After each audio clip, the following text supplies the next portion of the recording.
The origin of our obsession with cargo pants and where we were hurt discovering naked mole rats aren't actually cute.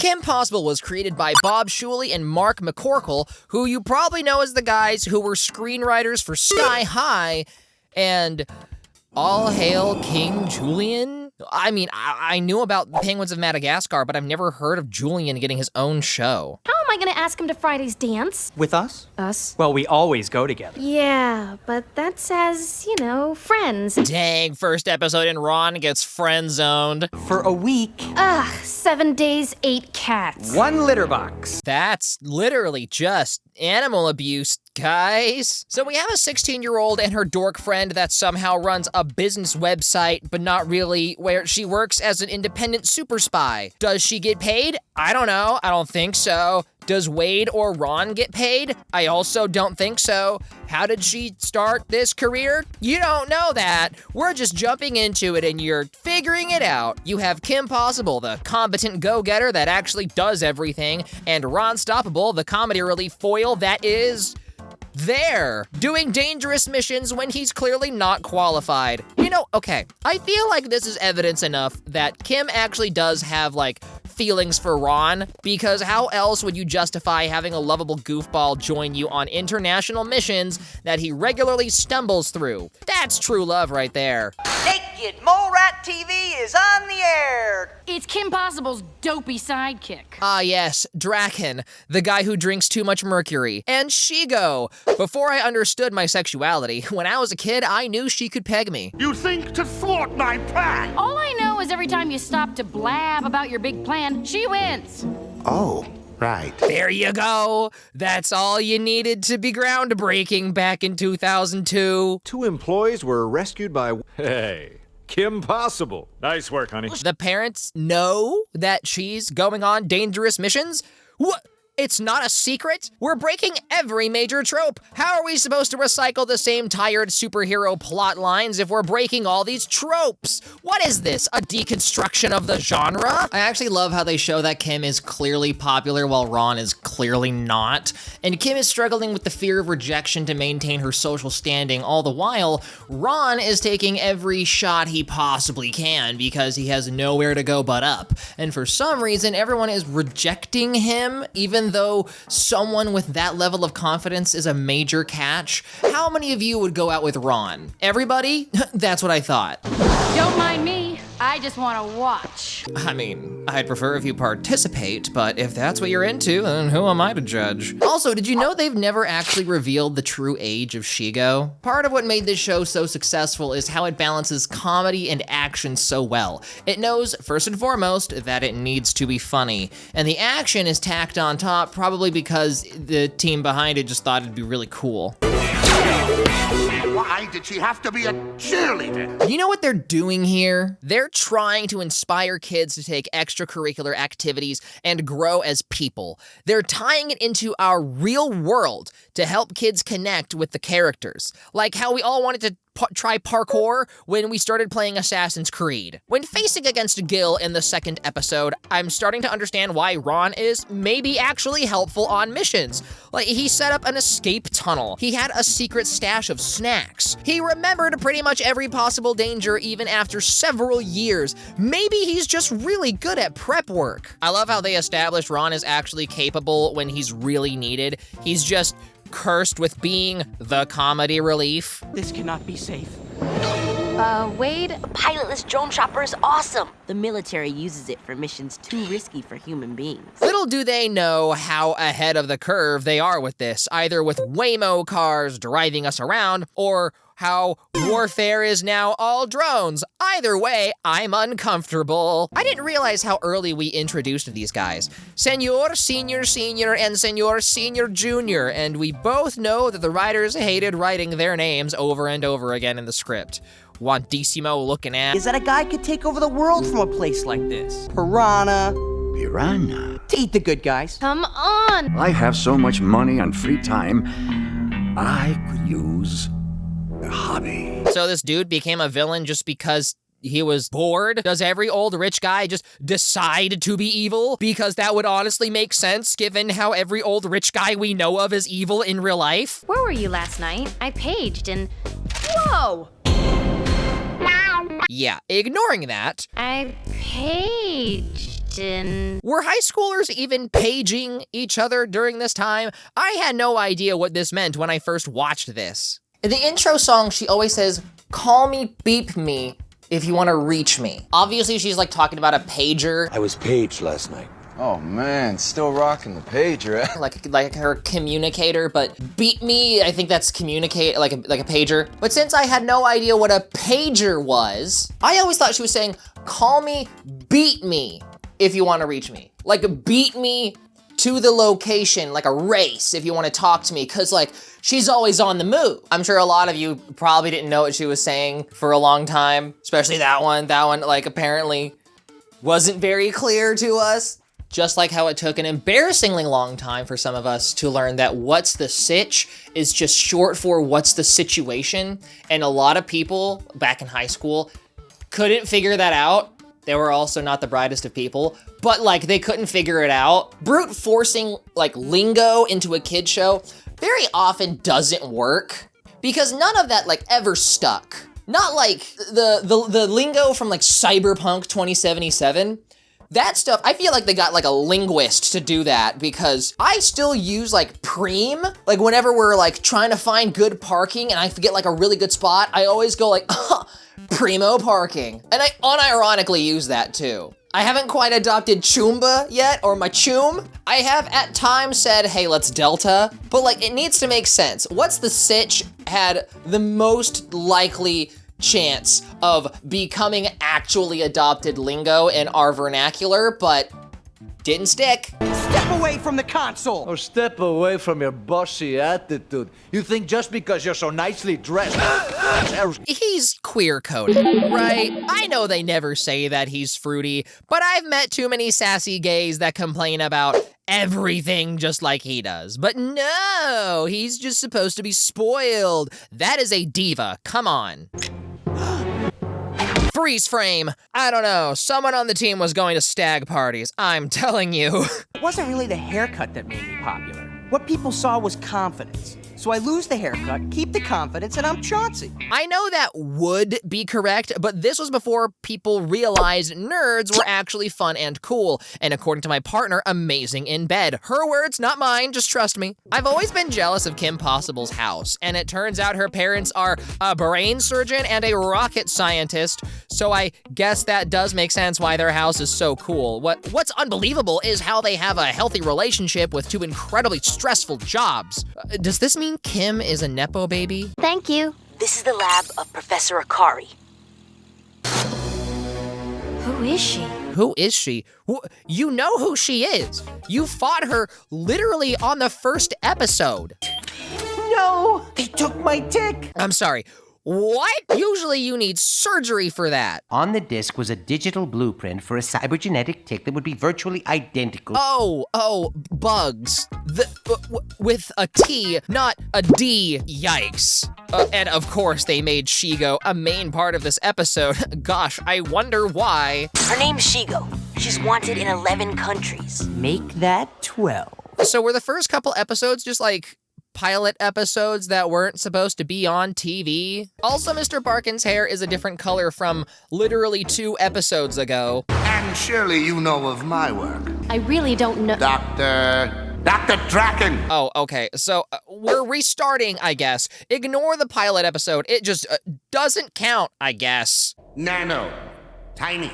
What's the nano tick? Actually, we use the term micro for people who have that condition. My one and only nano tick. Grow up, your nanotic's okay. Hear that, everyone? Shigo says it's okay to have a small size. It is pretty fun how the roles of the villains are reversed of our protagonists. Like how Kim is competent and the one in charge. Shigo is competent, but is the lackey, while Draken is a bit of a buffoon, but he's the one calling the shots. They're mirrored of each other, and we see a whole new form of comedy comes from that. Or maybe Draken is pathetic on purpose because he likes dominant women, and in that case, aren't we all Draken in our hearts? Kim Possible is Disney Channel's second original animated series, the first being Proud Family, which is also why both of them share several visual similarities. So certain inconsistencies are going to be present as they work out the kinks, and establish more of the world and character personalities. They also include brief, oddly sexual scenes every once in a while. Easy. Yeah, that's right. You squeal all you want. I got you. Do you have to say all that, my guy? Jeez. And Barkin's hair changed again. I almost want to say they're making an allusion to like Nick Fury with how he like randomly changes races depending on the canon. During the early 2000s, the whole super spy thing was incredibly popular for some reason, either from everyone grabbing spy gear toys or watching Agent Cody Banks. Kim Possible no doubt heavily contributed to this craze, as this was basically our version of James Bond, except it's like fun and ties into modern trends. Like a woman who's obsessed with Beanie Babies so much that she decided to make mutant animals to collect more Beanie Babies. I wonder how she took the Beanie Baby crash. They're a good investment. Anything that's marketed as collectible is not really collectible. Remember that, 25 to 34-year-olds. Pandaroo? Superstar Edition? They only made 12 of these. Yeah, and apparently she has all 12 in the background. Ugh, I cannot stand scalpers. I really wish Bueno Nacho actually existed. Especially Ron's Nacho looks insanely tasty. I feel like Bueno Nacho is actually like brainwashing us to grow up to love Taco Bell, because we eat Taco Bell basically all the time now. Probably because it's the only thing open after 2 a.m. but after going to a rave, but whatever. Anyone else ever notice that the moment Ron gets any sort of power, he goes on a total power trip and has to relearn to be himself all over again? They really like to force them to fight and reuse this plot. You might be asking, Negative, did you get your signature black upper lip from Shigo, since the colored upper lip is an iconic trademark of the Kim Possible art style? Actually, no. Real historians of the channel would know that the black upper lip that I have, it actually came from my video on the Secret Saturdays, which I did reference Shigo in that video. However, I personally credit the Secret Saturdays mom specifically because, oh my god. And the black upper lip is my brand now. Take that, Shigo. You're the genius who invented the Naco. It will be my masterpiece. Be careful. Jinx, you owe me a soda. Ooh. Oh my goodness, I forgot to say that they owe you a soda after saying Jinx. For so long, I've only said Jinx and not you owe me a soda. How many people owe me sodas? You like cheerleaders, don't you? That's a bad example. No one can sell to that stiff. Except him, but he's naked. Hey, I thought it was my job to make inappropriate jokes. That was a really good one. Just goes to show, the only way to get a stiff to buy something is to get them stiff. I knew I'd come up with something. Most people would have caved at the mention of cheerleaders, and I'm not sure how to feel about how he caved for a rodent. This show really likes to lean into large conveniences. Besides Kim having a bajillion favors for whatever she needs, we also have the guy in the chair, Wade, doing his magical hacking skills that will really close the gap for whatever information they don't have. It kind of feels like they're expediting the jokes and cool stuff, which, for the first season of a show, is incredibly smart. Get to the stuff that's entertaining, yes, but it's going to be very easy to fall into a formula once the originality they have starts wearing thin. It's a little jarring seeing them quickly jump from an international mission to high school to Bueno Nacho to another location across the globe. They clearly had a lot of talent behind this show during its inception. Disney seemed to really pour money into it to make sure that this show was successful. Killigan probably has the place booby-trapped. Try sand trapped. Raise your hand if you thought you'd be caught in quicksand in your life. Yeah, they really made it look like it could be anywhere. I never really appreciated how they contrast the background and foreground with like the texture. That and the way they use shape and flow for all the character designs makes every character have like a distinct silhouette. It all flows like waves. The art direction of this show feels so unique and yet feels like it should be standard for nearly every cartoon. Kim Possible was originally created with the idea that they wanted to have a show that featured a strong female main character with the male counterpart being the dopey one.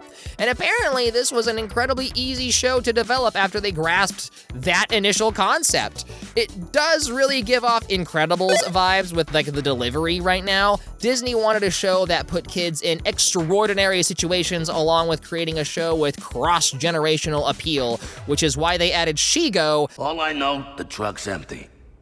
Ego! You know, this body's kinda cute when you're angry. Take notes! She likes angry nerds with glasses. Oh no. I know exactly who her type would be. In all seriousness, the creators did mention they wanted to flip gender roles in this show, and the episode where Kim and Ron switch bodies really drives that home. Ron enjoying wearing a skirt during cheerleading, Kim getting to experience what Ron's experience is like in school, and it kind of does display how people react to someone just for their gender. I mean, how hard is it to be popular? You? None. I wallowed in the low expectations. Oh my goodness. Would Ron basically be like the manic pixie dream girl? But like just a guy? You get what I mean, right? It's a little sad how back then it was celebrated breaking gender roles in our media and how badly we've regressed in our society. I mean, sure, a lot of the time it was, guy in dress is funny, but in Kim Possible, they're clearly celebrating like the switch in gender roles because Ron and Kim actually treat each other as friends and that's more important than their gender. I got him! Her! Whatever! Hey, I hear that on a daily basis. So I want to really drive home the character design of this show, because a lot of people don't really sing the praises of Steven Silver enough. You saw his work on pretty much every major cartoon we watched growing up. He worked on Kim Possible, Danny Phantom, The Fairly Odd Parents, Johnny Test, The Hotel Transylvania show that nobody watched, and so much more, but those are the big ones. I'm gonna be real with you, I feel like people give Butch Hartman way too much credit and completely overlook Steven Silver. Also, he sells signed Funko Pops of the characters that he worked on. I know I definitely prefer that over like the $100,000 million golden ticket Funko, which looks like you can just get a can of spray paint and spray those Funkos and you basically have the exact same product. Why is that so expensive? Like, Funko collectors don't make any sense to me. We see Ron try out for cheerleading, really to pursue his desire to be the school mascot, and also reveals to us that he created that head, which if that's true, he has an amazing future as a fursuit creator. But we already saw that he had made this in the episode where they fight Gil, and they're reintroducing this as if it's new info. Vis-a-vis boy trouble? Oh, this isn't about a boy, it's about Ron. Oh. Our non-binary icon, Ron. They casually drop that Draken was friends with Kim's dad when they were in school, and he made his own robot girlfriend.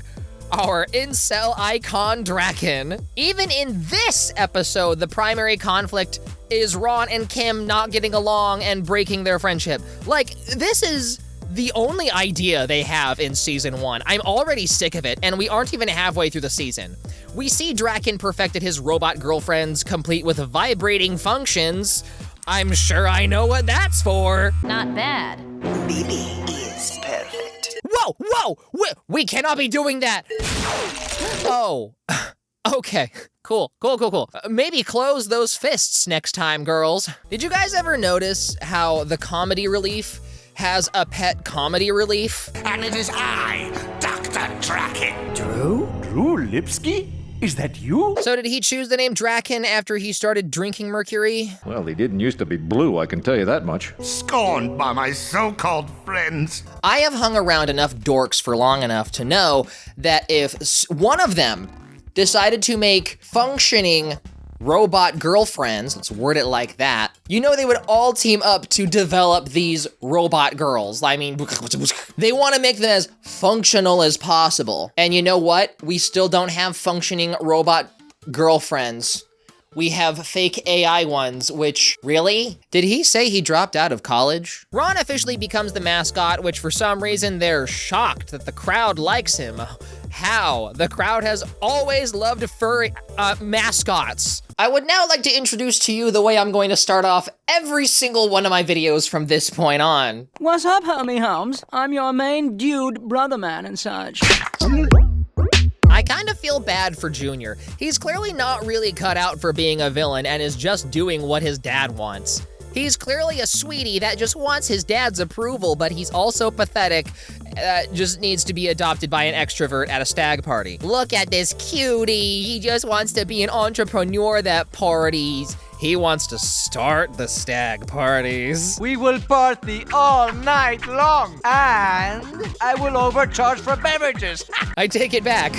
He really is an evil mastermind. You'd think someone would say it's wrong to put high schoolers as hypnotized cage dancers, but seeing as you need to be rich to even get to this party, I'm pretty sure they've seen worse. This is probably tame to them. This is also the first time we see Wade actually directly contribute to the mission instead of just doing computer hacker stuff. And if Kim can have Wade do a metal tentacle grabber thing, why don't they do this more often? In the 12th episode, we see the first appearance of Monique, more commonly referred to as Raven Simone, or as I like to say, the girl who platformed a borderline child predator. Now, this is what I mean when I say Disney will just like inject money and talent into something to make it successful. We got like big name actors like Patrick Warburton, John DiMaggio as Draken, which I'm not entirely sure how big of a name he was during 2002, but right now he's definitely big. He's only gotten bigger. Monique doesn't like do anything. Monique and Kim just have like similar interests.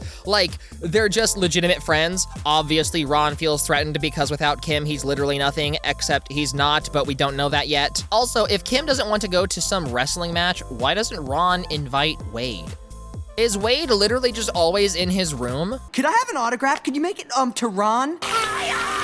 My ancient papyrus with Anubis, protector of the tomb, the time of doom. They just put the magic spell on the screen for anyone? Doesn't that seem dangerous? I know, and apparently the ancient Egyptians knew modern English. They really were an advanced civilization. Wanting to break gender stereotypes, Monique is actually super into wrestling, which would have been something they could have connected on if Ron wasn't a wuss and knew how to talk to girls. But also, I know more girls into the UFC than I know guys, so this just reflects like real life in my eyes. Also, Ron and Monique never learn that they have a common interest in wrestling. Like, that's just never addressed. I wish they used Monique more in the show since she's changing up the dynamic in a way that makes it to where it's not just Ron and Kim getting into the same fights. I mean, it's still Kim and Ron fighting about something, but at least there's a different angle to it. Well, there you are. Birds that young are too small to tag. He doesn't even have his fledgling feathers yet. Larry drones on about these creepy conventions he goes to. Oh, she keeps a picture of Shigo in her locker. And Draken. She keeps a picture of Shigo in her locker. You know, I think I know how they fund all this. Wade is so smart, there's no way he doesn't make money from the tech he makes. Hologram technology? Facebook is still struggling with the metaverse. Ron had to camp with the chimp mascot while at camp. How did anyone think that was a good idea? So now Ron is scared of anything that has thumbs on their feet. I never thought I'd see anyone with an anti-foot fetish. I just remembered my dinner with Larry. Can I make a suggestion? Send me. What do you think? My holographic simulator is ready for a field test. Are we not going to question the fact that a guy has the technology to make holograms of high school girls to make them do and say whatever he wants? Oh, wait, we also have that technology with AI and deepfakes, and nobody seems to really care. I keep forgetting we don't actually care about children. Lord Monkey Fist is probably the second most iconic villain, second only to Shigo. And more importantly, he slowly becomes more of a villain to Ron rather than Kim, and I feel like they set it up, well, it could be better, but having the hologram be the one on the mission instead of dealing with her cousin, I think it was really smart. Now Ron is stuck in a solo mission that he needs to figure out on his own. This is the biggest character progression Ron encounters. Attaining the power of the mystical monkey to go up against his new arch enemy, elevating Ron to a level that can actually make him more of a competent sidekick to Kim, even though I'd argue Ron didn't really need it and they just needed to lean into his already established prep work capabilities. On the other hand, Rufus did need it because Rufus was literally only comedy relief, and they were underutilizing Rufus up to this point in time, and they also kinda almost totally forget that Rufus has mystical monkey powers, and it only comes in one more time during the entire series, and then they just throw it out. Monkey this, you hairy freak! Monique is throwing a party on Halloween, and Ron is saying, heck no, we gotta go trick-or-treating. Ron, do you think maybe we're a little old for TRT? Last year, some kid called me man. Well, Either 16-year-olds just look like adults to elementary schoolers, or it's because the animators drew every high schooler as if they're in their mid-20s. And when the live-action movie came out, and they had an actual 16-year-old play Kim, people were upset that it didn't look like Kim Possible. Totally Spies, Winx, and Kim Possible are all drawn with the proportions of 20-somethings. And the exposed midriff also screams adult as well. Also, 16 is not too old for trick-or-treating. You're never too old to go trick-or-treating. It dates back to the beginning of our friendship, the year of the ballerina and the cowboy. Kim, it's obvious Ron just wants an excuse to wear a dress. He's the biggest egg that is begging to be cracked. We are so over candy begging. We're 10. I feel like there's a drastic shift in what's portrayed now to kids versus what was portrayed back when we were kids. It feels like back then everyone was like trying to be a grown-up because that was your ticket to freedom. Now, because so many kids are growing up on social media and they have like beauty gurus to make them look like they're adults already, even though they're like high schoolers or middle schoolers, and it's really weird and makes me so uncomfortable. Now we're getting shows where it's kind of like trying to remind kids to be kids. Except for like the Amazing Digital Circus in the Has-Been Hotel, which wasn't intended for kids, but is very popular with kids. For some reason, I don't really get, okay, I do get why. I also wanted to be super edgy when I was 13 years old and like super duper smart and like, no, I actually do understand it. Mainline shows by big corporations, they're trying to remind kids to be kids. We slowly expand on the high school life now with Brick, some guy who is crushing on Kim and is a jock, along with the guy that Kim is crushing on that kind of just brushes her off because he's too cool and he's in a band. Got any chips? Next, adrenaline.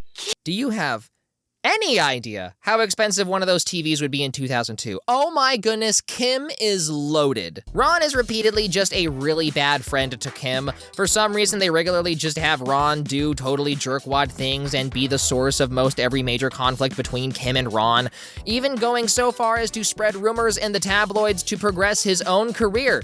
It's at this point where I would have just dropped Ron as a friend forever ago. It's actually insanely nostalgic watching this in ways that I didn't realize. They have a villain named Adrenaline who does a bunch of extreme stunts. I forgot how we worshipped like daredevils back into the 2000s. Extreme sports were so popular. Everyone I knew either wanted to be a skateboarder or be on dirt bikes or surfing or hardcore parkour. Parkour. But now we've all just chilled out. Probably because back then we wanted to do like extreme sports because that would make us rich and famous. And it was like a much more reasonably accessible way to get rich and famous. And now the most accessible way is basically just like becoming a content creator or influencer, which is why everybody is trying and all the kids are like streaming everything they do all the time because the economy sucks. Plus the buy-in for a phone is a lot more realistic than snowboarding or BMX or insert pretty much any sport here, especially snowboarding. Like, oh my gosh, the fact that you have to pay to go on the slopes is so dumb. I mean, it's not dumb. They had to like build a whole infrastructure and make sure everything's cold and make sure like everything's manicured so that you can snowboard safely. And I get it. It's just like $200 for a ticket to snowboard is so expensive. And the most important thing, when you're trying to be an influencer, you don't need to risk hurting yourself while learning to be an influencer or content creator, unless you're Fillion. Oh no, again with the cloning? Whoa, back up, Chief. No, I have a no cloning clause in my contract. You know, it's really funny thinking that Shigo is actually just an independent contractor. But the more I think about it, the more that makes so much sense. How do you file taxes for villainy? Now an unbeatable fighting force will be at my command. My Kim clone! What? He's literally a naked mole rat. How did you get hair? Also, what power is this? When was she able to do that? She can just sleep spell someone at close range? I thought she just had green fire energy stuff. What is all of her powers? And why doesn't she do that more? And also, they never address this, and this is the only time she ever does this, and what the heck? I demand obedience. From me? Please.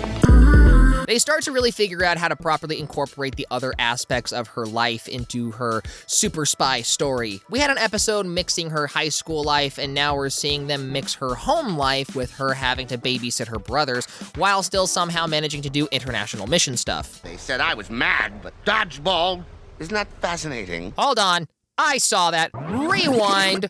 Shigo was in a maid outfit. They tried changing that, but one slipped through. Also, you know she's not cool with cloning. What made you think mind control is somehow better? I kind of love how they opted to not have Kim's missions be a secret. The unique opportunities for plots that can be explored by mixing her personal life with her professional life is so fun.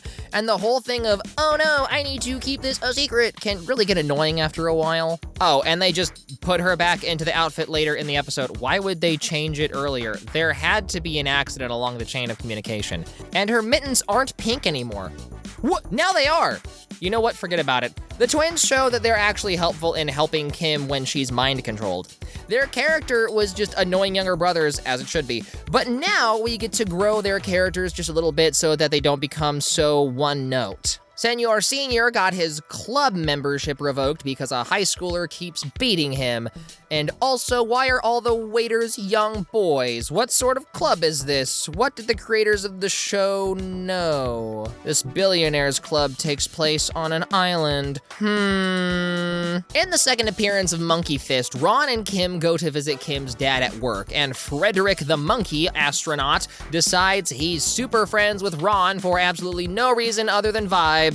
And probably because they have the same ears. Monkey Fist thinks that Frederick is the monkey of prophecy, so he crashes the school field trip to abduct Frederick. Everything in between isn't important. Cool space mission, and they defeat Monkey Fist. Ron heals from his monkey trauma a little bit, and accepts Frederick as his friend. It's really cute. When I said the leader of the monkey ninjas will be unstoppable, what I should have said was that the leader will be Ron-stoppable. This will be important later. We also discover that Ron is Jewish, a detail I somehow never actually knew until working on this video. This is also the first time we see Ron's house and his parents. Stuff is not what makes you a man. What's important now is what kind of man are you? And this is the same guy who played Ruben Tishkoff in the Ocean's films. Neat, huh? And he was born from Jewish immigrants, which I'm pretty sure is like the entire reason why Ron is Jewish. Okay, yes, the voice of Ron, Will Breedle, I think, is about 20% Jewish. So there is a connection for sure. Also, did you know that this is the same guy who voiced Terry McGinnis? I had no clue. I love the weird world building where they have to visit Henchco, the talent agency that connects evil villains with henchmen. Like, that's just a thing. I guess it would legally be more like a private security IRL, but I love how this is just a business that exists in this world. No wonder Senor Senior just decided to be a villain. It's apparently very easy to become a villain. You are a smart one. That's exactly right. Yeah, he's just casually voiced by Fred Willard. We do get a great episode where Ron breaks down his toxic masculinity and accepts that he doesn't have to have muscles to be a man, and that what makes a man comes from the inside. It's surprisingly refreshing, especially since he gets like an actual character arc in this episode. In the last episode of season 1, we go to Smarty Mart to get Kim some new pants after a mishap on a mission, and turns out Ron got Rufus here. It happens to be where I bought Rufus. Aisle 16. Kinda crazy how Kim's season finale mission is to make sure nobody sees her shopping at a discount store. She's such a fashionista. I never really knew that about her when I was watching this when I was younger, but it's like a cornerstone of her personality in this show. Crazy how this was like the norm with every cartoon that had like a strong female character. And now we're all shopping at discount stores and outlet malls to where this sort of mentality is just seen as pretentious and gross and wrong. Once upon a time, it was just someone being trendy. Now it's someone I want to punch in the mouth. What, you think you're better than me? Maybe you're just bad with money. I know I don't have a car, but I can't resist these prices. Behold, everyone, The reason why every American is poor. The idea of a frugal, budget-conscious supervillain is so adorable to me. Like, he's really getting the job done. He's actually doing all this on a budget. He's just leveraging his connections with Smarty Mart and distribution networks to be evil. Maybe next time we'll spring for Piranha. Yeah, you also do get what you pay for.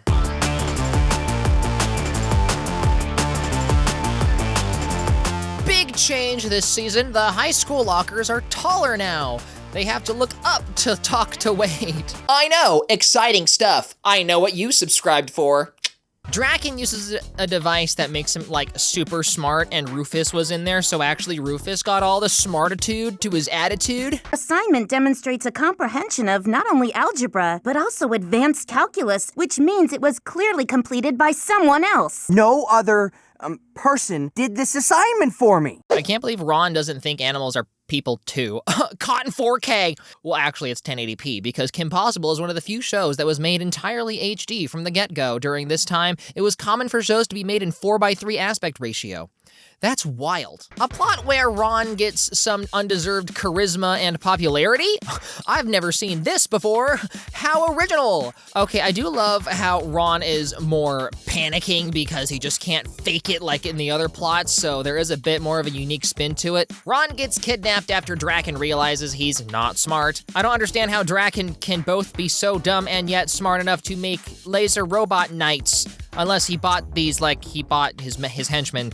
I actually have no idea how, now that I think about it. What, does he just buy everything? I know he steals pretty much everything. The effects of the smartness machine is supposed to be temporary, but Rufus still seems super smart at the end of the episode, so I'm just going to assume he's actually just a genius for the rest of the series. We've seen Kim get crushes, but we haven't really seen Ron get a crush until now at the movie theater. How do you explain being with a guy like Nerd Dexter? It totally breaks the rules. Hey! This episode is largely dedicated to Ron breaking down more of his ridiculous ideas about how boys and girls work and dating and all that, all the while desperately trying to figure out how to talk to this new girl and hopelessly failing again. Ron. Wade? Kim is waiting for you outside the theater. That is so sweet. Kim's waiting for you! What did you do? Buy a ticket to every movie? And this is the first allusion to Ron and Kim being a couple. You and me. On a date? It could happen. Thus, the seed was planted into the young and impressionable audience. Also, this robot rumble scene genuinely freaked me out as a kid. The big mouth wanting to bite you stuck in my brain for years. And that's why I'm not into vor. We find out that the super hot smart girl's boyfriend is actually a robot, and Ron thinks that obviously nerds had no chance with a girl that hot, completely missing the fact that she built the boyfriend. A big dopey looking nerd is her type, dude. So you're telling me she looks like that and is a genius? You know, the rules aren't gonna like this. Ron didn't really seem to learn his lesson, but ends up getting an impromptu date with the random girl. Senor got Shigo to tutor Junior to be a better villain. Some people get all the luck. Hey, I was listening to that. Yeah, and now you're listening to me. Yes, ma'am. And you can get this design as a sticker over on my Patreon. Special thanks to Divine Moon Art for making this illustration for literally just one joke. Now that's commitment to the bit. Go follow them on Instagram, and everyone who checks out the Patreon and the Instagram will get their salty, thick cream guzzled down by will have my undying gratitude and a heartfelt thank you. Another episode showing how out of touch the creators were with the youth. Kim and Ron end up in home ec, not realizing there is no home ec anymore. Flipping gender roles again, Kim sucks at baking and cooking, all the while Ron would make the perfect male wife. We actually kind of got a glimpse of this when Ron was working at Bueno Nacho. He belongs in the kitchen. Like, actually, he was born for it. He just needs to be a chef. You don't gotta be good at math to be a chef. I hope. Not bad. There it is. Behold the singular moment that turned straight girls into pansexuals. I kind of love Junior in the Shigo outfit. It makes me wonder how I would look in the Shigo outfit. I fear it makes me look a bit too beefy in the booty, if you know what I mean. We're focusing so much on Ron that it's a bit jarring. Global justice returns, and surprisingly, they want Ron. Him. GJ thinks Ron is the key to my success? Quite. This just goes to show that even the smartest people in the world can be dumb sometimes. X-ray glasses, me like. Rufus, you look naked. In general, the writing and joke delivery of Season 2 is just so much better, and they've really dropped Ron being a massive fart knocker whenever his ego gets boosted. They've made Ron a lot more lovable. Obviously, he still has a bit of an ego, but it's leveraged for comedy rather than conflict. I am Gemini. Dude, I am Virgo, but what's your name? It seems like they really wanted to spend this little arc to reinvent and explore Ron's character. It was clear that if Ron was going to be the secondary lead to the show, they had to make sure that he was likable, and they weren't doing a good job of it thus far. In the episode Car Trouble, we see Kim in a brand new outfit, something we haven't really gotten treated to. Wait, they get taught driving in high school? What? Did they teach you guys driving in the 80s? What? I had to go to a driving class for that. Oh, man. Flunked driver's ed, and now he lives in his parents' basement and takes the bus to his job as a taxidermist. It's sad how that actually sounds totally normal now. I'm shocked at how much social pressure they instilled in this show. Plus, being a good taxidermist is a pretty cool job. It's important to note that when Kim is under typical teenage social pressures, she often flunks and gets into her head. But when she's on her own on a mission, she's the most competent person anyone could know, which allows the kids watching this show to connect with her on a personal level, while still giving them a confident female figure to look up to, and is also a great argument that hell really is other people. Blue guy. With a girl in green? Oh, yeah. Wow. Okay, that's it. There is a little bit too many characters in this show that actively talk about how hot Shigo is. I know she's hot, but a lot of people mention how hot she is. I am convinced these guys are actively brainwashing us kids to be attracted to goth girls. There's literally no other way to interpret this, and I know in my heart of hearts that I am correct. Don't try to convince me otherwise. I mean, clearly it worked. Look at me. Even though I don't like being brainwashed as a kid, I do want to thank them because, I mean, like, they were really onto something back then. Come on. I can't actually, like, move my script down while wearing these gloves. And then I have to put it back on. Oh, wait, hang on.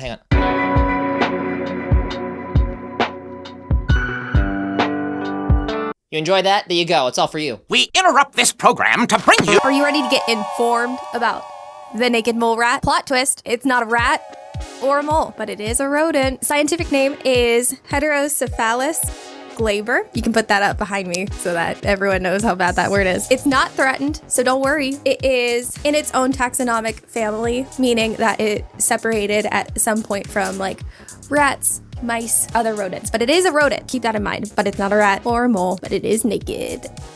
The genus refers to the naked mole rat's head shape, and then the glaber, the species name, refers to the fact that it's naked. So it literally means big head, smooth rodent in scientific terms. The size is about 3 to 4 inches, so he's a little guy. That's 8 to 10 centimeters for everyone else that's not in freedom units. It is about 2 to 3 ounces, or 30 to 50 grams, and that really depends on social status. We'll get to more into that in a second. And its tail takes up about 3 inches, so half of its body is actually tail. Fun fact, the majority of the muscle mass is jaw. It does have whiskers and does have sensory hairs. It also has hairs between its toes, down its nostrils, and throat. That's of course used to keep dirt out of all the important bits. It is found in eastern equatorial Africa, commonly Ethiopia, Kenya, Somalia, that sort of area. It's underneath the pointy bit, if you know geography like that. The habitat it lives in, it lives underground, but the roof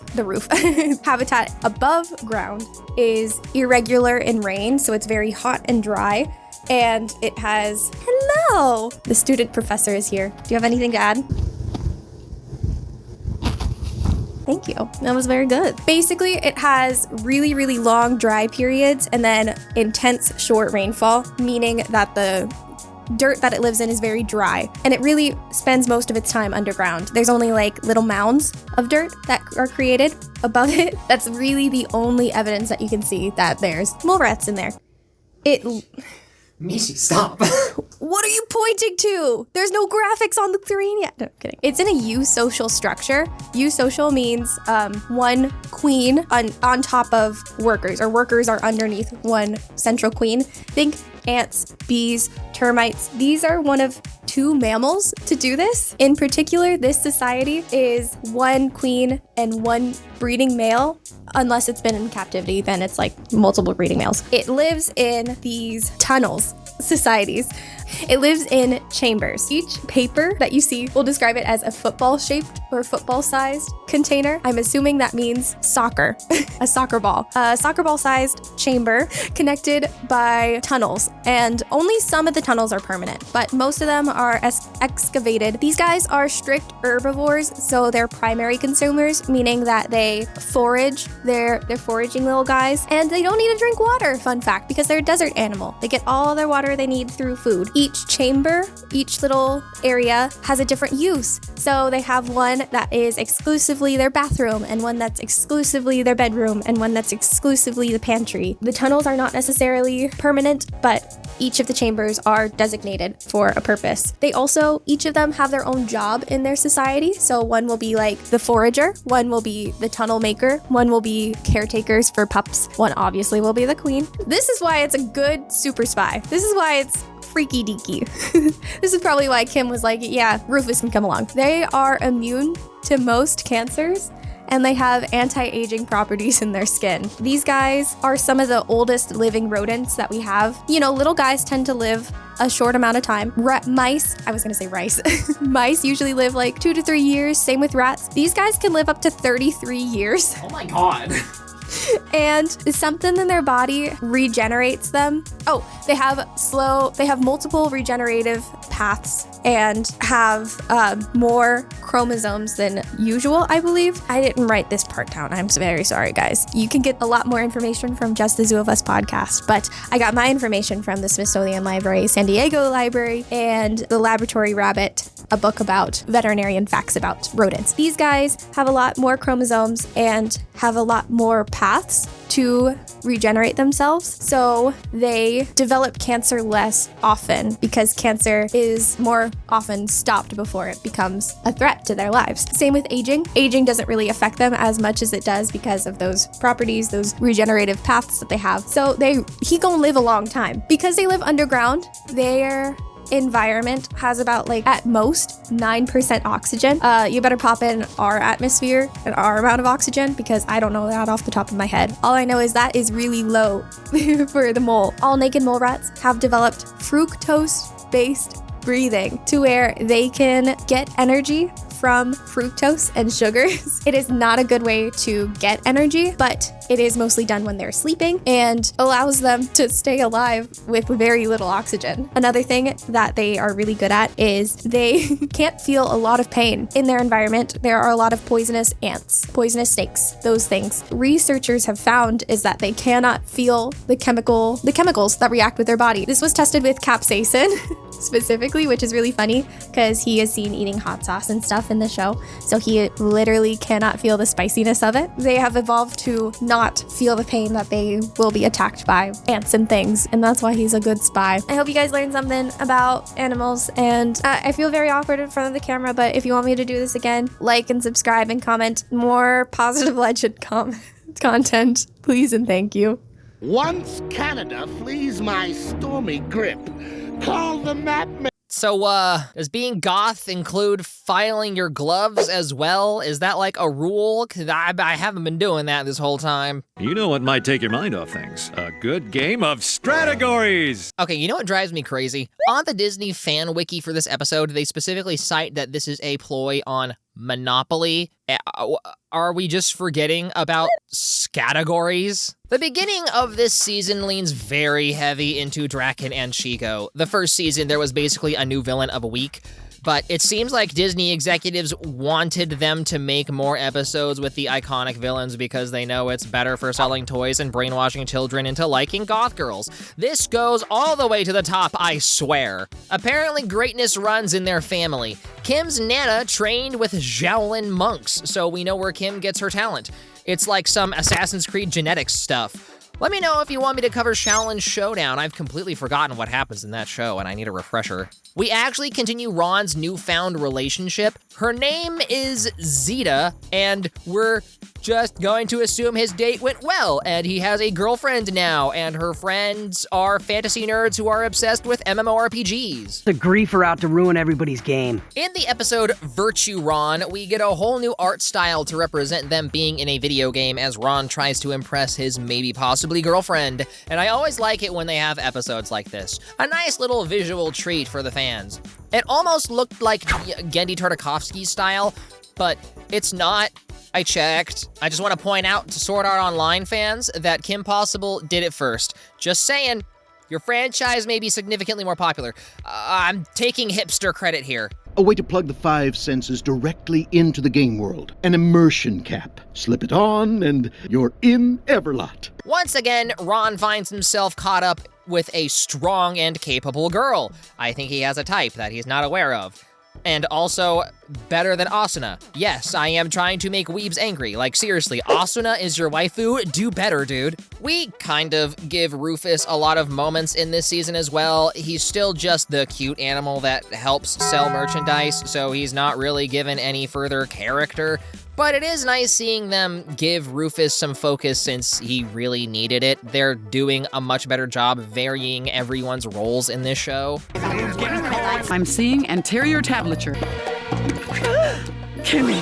Ha! Thumbnail. This isn't like the most important episode, but Ron has to cheer up some old guy only to find out that this old guy is actually some secret rodent-based superhero with a secret ferret cave and everything. But the part that made me giggle and squirm in my seat is that he's voiced by Adam West. You came here to infiltrate the ferret hole. Curses, my secret has been revealed. You stalked the night! So Adam West was the 1960s Batman from the television show. And I'm not sure you guys know this, but I'm like a really big Batman fan. I also just like grew up with comic books, but I had to sell the majority of my graded comics because I want to go to more conventions and I needed to cover hospital bills. So hearing Adam West's voice is so much fun to me. I love that they managed to do this. And don't forget, Ron's voice actor is a Batman. It all comes full circle. Please tell me you guys are interested in me doing a Batman Beyond video because I would love to cover Batman Beyond, please. Please. Ron is trained to be the new fearless ferret, just like Terry McGinnis, except with a far less cool intro song. And Kim basically takes a backseat this episode while Ron tries to go solo to live out his comic book dweeb dreams. Even though he is basically a superhero already, it's just not as cool without the branding and secret layer. And they squeezed in the Spider-Man kiss scene, but flipped it on its head. This has to be my favorite episode so far. They go so far as to have the fearless ferret as an in-world ripoff of the 60s Batman show, complete with the biffs and baths. You saw that? That's a reference to how they would film Batman climbing up buildings. They literally just had him pretend to be climbing up a wall while the camera was rotated 90 degrees. High is taking part in a week-long student exchange program.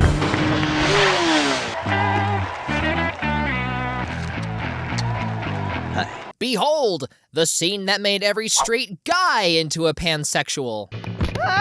Welcome to Yamanouchi, outsider. So we're finally touching base with the monkey prophecy thing, and Ron being, like, the chosen one or whatever. Monkey Fist steals the Lotus Blade, and the martial arts master explains to Ron that they specifically chose Ron for the student exchange program because Ron was blasted by the mystical monkey power, and so Ron is connected to the Lotus Blade because of magical mumbo-jumbo. Thankfully, Zuko agrees to join Ron since he's completely hopeless. Zuko betrays Ron and is actually working for Monkey Fist. The attention to continuity in this show is actually amazing, as Ron remembers that Rufus Rufus also was exposed to the mystical monkey power, hijacking the whole episode and making this yet another Rufus episode. But does Rufus end up getting the girl? I think not. Totally unfair. And also, they completely forget that Rufus has the mystical monkey power in him also after this episode, and it's never touched on again. I need more respect put on Rufus's name.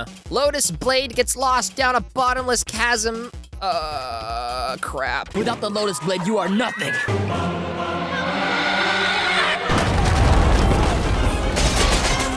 I beg your finest pardon. Also, Ron can just Mjolnir the Lotus Blade over to him. This episode does kind of fall into the white savior trope, sadly.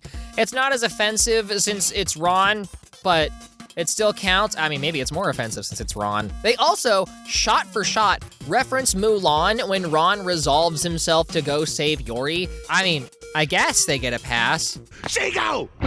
Hold on a sec. 1 second, people. Buddy. Okay, action. Now that's what I love about these villains. They will actually wait for Ron for him to get his camera ready. Either because they love looking good on camera or they're just actually polite. And Ron and Draken will both just stand there not doing anything while Kim and Shigo fight. They understand the real value of cinematography. You know, I often think we put too much money toward our military, but they had a massive dog biscuit ready for this very specific problem, which either means they really do prepare for everything, or they've encountered giant dogs before. And I'm not sure which one I'm more comfortable believing in. Now, you see, that's what I want to look like right after a night of, never mind. I'll just add it to the thumbnail, I guess. And my own private folder.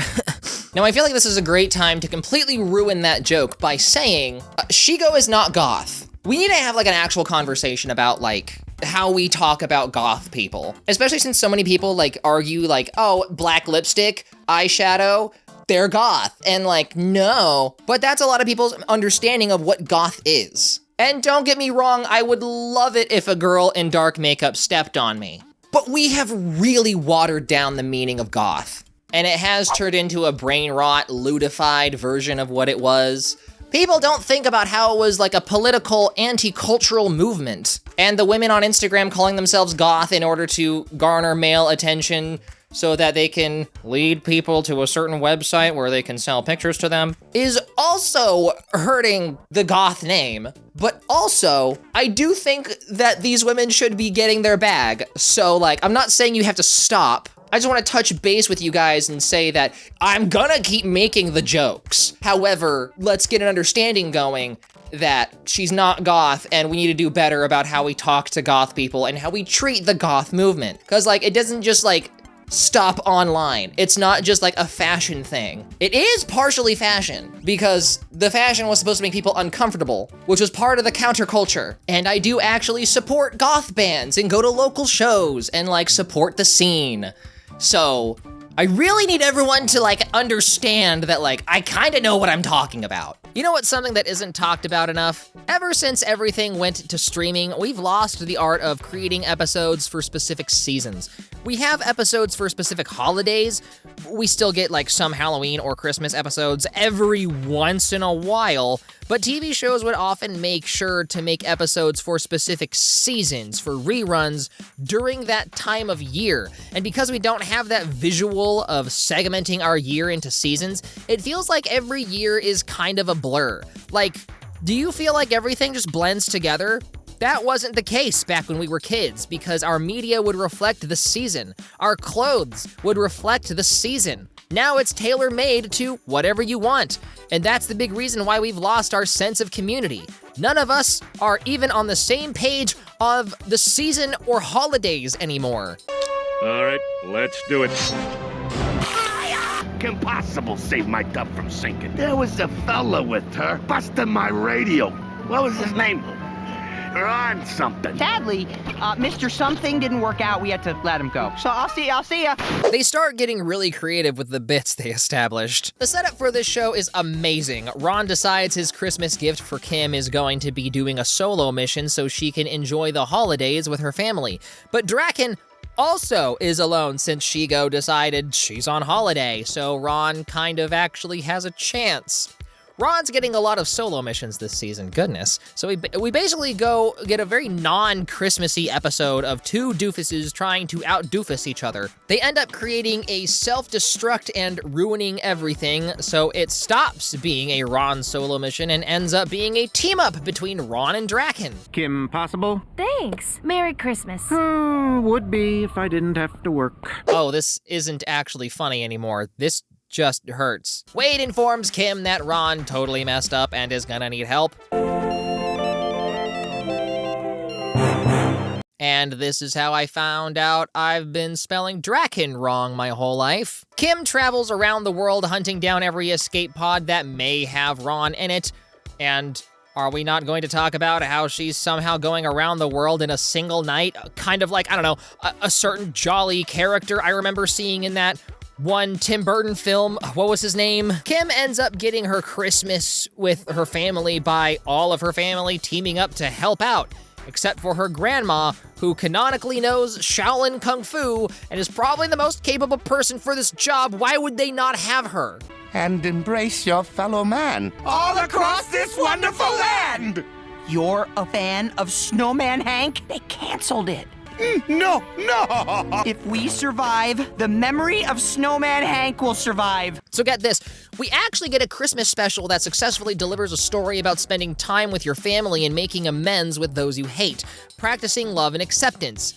Except for Shigo, she's just Shigo. When you really boil it down, this is a great holiday special, even if it kinda doesn't have much of any iconic holiday imagery. The majority of the show. Look who's under the mistletoe! Really, it's smoked parsley I found in the dumpster, but oh. Is this technically the first kiss between Kim and Ron? Maybe there's someone better, someone who just met Smash Mouth's personal trainer. Yeah, it turns out the same episode where we revisit Draken's sex dolls is the same episode we get to see Smash Mouth. You guys know Smash Mouth. They're the guys who made literally one song for Shrek and literally only one song. They released a whole CD with only one song, a CD I just so happened to own personally. Here seemed to vanish, and then the CCU is gone. Extra super slow-mo. It's the BB robots. They accelerated to such an incredible speed, they couldn't be seen. And they didn't break the sound barrier or break their bones when moving them. I don't think people really think through the complexities of being a speedster. There's gotta be something more to the BBs than just being fast. They're literally defying the laws of physics. Kim gets some Sonic shoes, not as fashionable as Sonic's soap shoes. We also find out that she's a size 7. Feel free to add that to your personality if you're also a size 7. Who needs astrology when you have fictional shoe sizes? Kim ends up going into hyperspeed. She's getting closer and closer to the Speed Force, guys. How long until she's able to travel through time? The Kim Point Paradox! So the BB robots, for some reason, need a queen for literally no other reason than because it's a play on word of them being the B robots, or maybe it's an allusion to the Hive from Teen Titans, which I doubt it, but that's what I totally believed when I was a kid, so I'm going to continue believing it now. Target, Smash Mouth. Command. Obviously, the solution to this is that Rufus just so happens to have stolen speed shoes also from the experimental lab. I mean, duh, there's literally no other resolution this could have gone. Smash Mouth performs at their school dance, and Kim is still having trouble taking off the speed shoes, so they just give up and dance in front of the Statue of Liberty. That's it, they brought back a villain that wasn't supposed to be self-thinking, but for some reason is now. And they gave them motivation that doesn't really make sense. Also that they could have a cameo for Smash Mouth that Kim didn't even get to listen to because she's not even at the school, she's at the Statue of Liberty. And it drives me crazy because this episode was written by Greg Wiseman, the same guy who wrote Gargoyles. It feels like a very shoehorned episode. Man, I want to watch Gargoyles. I never got to finish that show. The crew returns to Camp Wannaweep and the lake is purified because of beavers. That's a lie. Beaver dams don't do that. First of all, dams aren't their home. They live in a separate lodging place, dams just stop the flow of water. They have something built into them biologically that makes them want to stop flowing water. So they build these dams to level out the water so that they can create their homes and have a little hidey hole underneath the water that they swim into, they go in their home from. Dams can't filter anything. They can't, the most they can filter is probably like leaves and other twigs. American beavers are the second largest rodent in the world. This first largest is the famous capybara. Gil is actually normal again and is also a mascot, just like Ron, and is buddy-buddy with Ron suddenly. Until, of course, he finds an evil, more polluted super grotto and turns into a beefed-up mutant Gil, which doesn't make, like, any sense. He was angry at Ron for him being mutated. Now he wants to be mutated? Are you serious? Make up your mind, dude. I thought you hated being a mutant. But once I turned human, I missed the immense power that comes with toxic genetic mutation. Throughout this whole season, we've been seeing Ron slowly conquering all of his fears, everything from monkeys to mutation. It's actually so smart given that Kim doesn't really have room to grow as a character given how she's already basically perfect. So they channel all the characterization into Ron since he had all the room to grow. Now he's actually able to channel his talent and capabilities toward his goals instead of floundering around. Sure, he's still goofy and clumsy, but he's a much, much more rounded person. Possibly the most iconic episode of the entire series, Go Team Go. We see a Clark Kent-looking man fighting crime at a Super Bueno Nacho, and for some reason, Kim jumps directly into Creepy Beam and siphons all of his powers. She doesn't know how to control her newfound powers, just like any good superhero. Or actually, she figures it out pretty fast, never mind. What up? You have my super strength. Huh?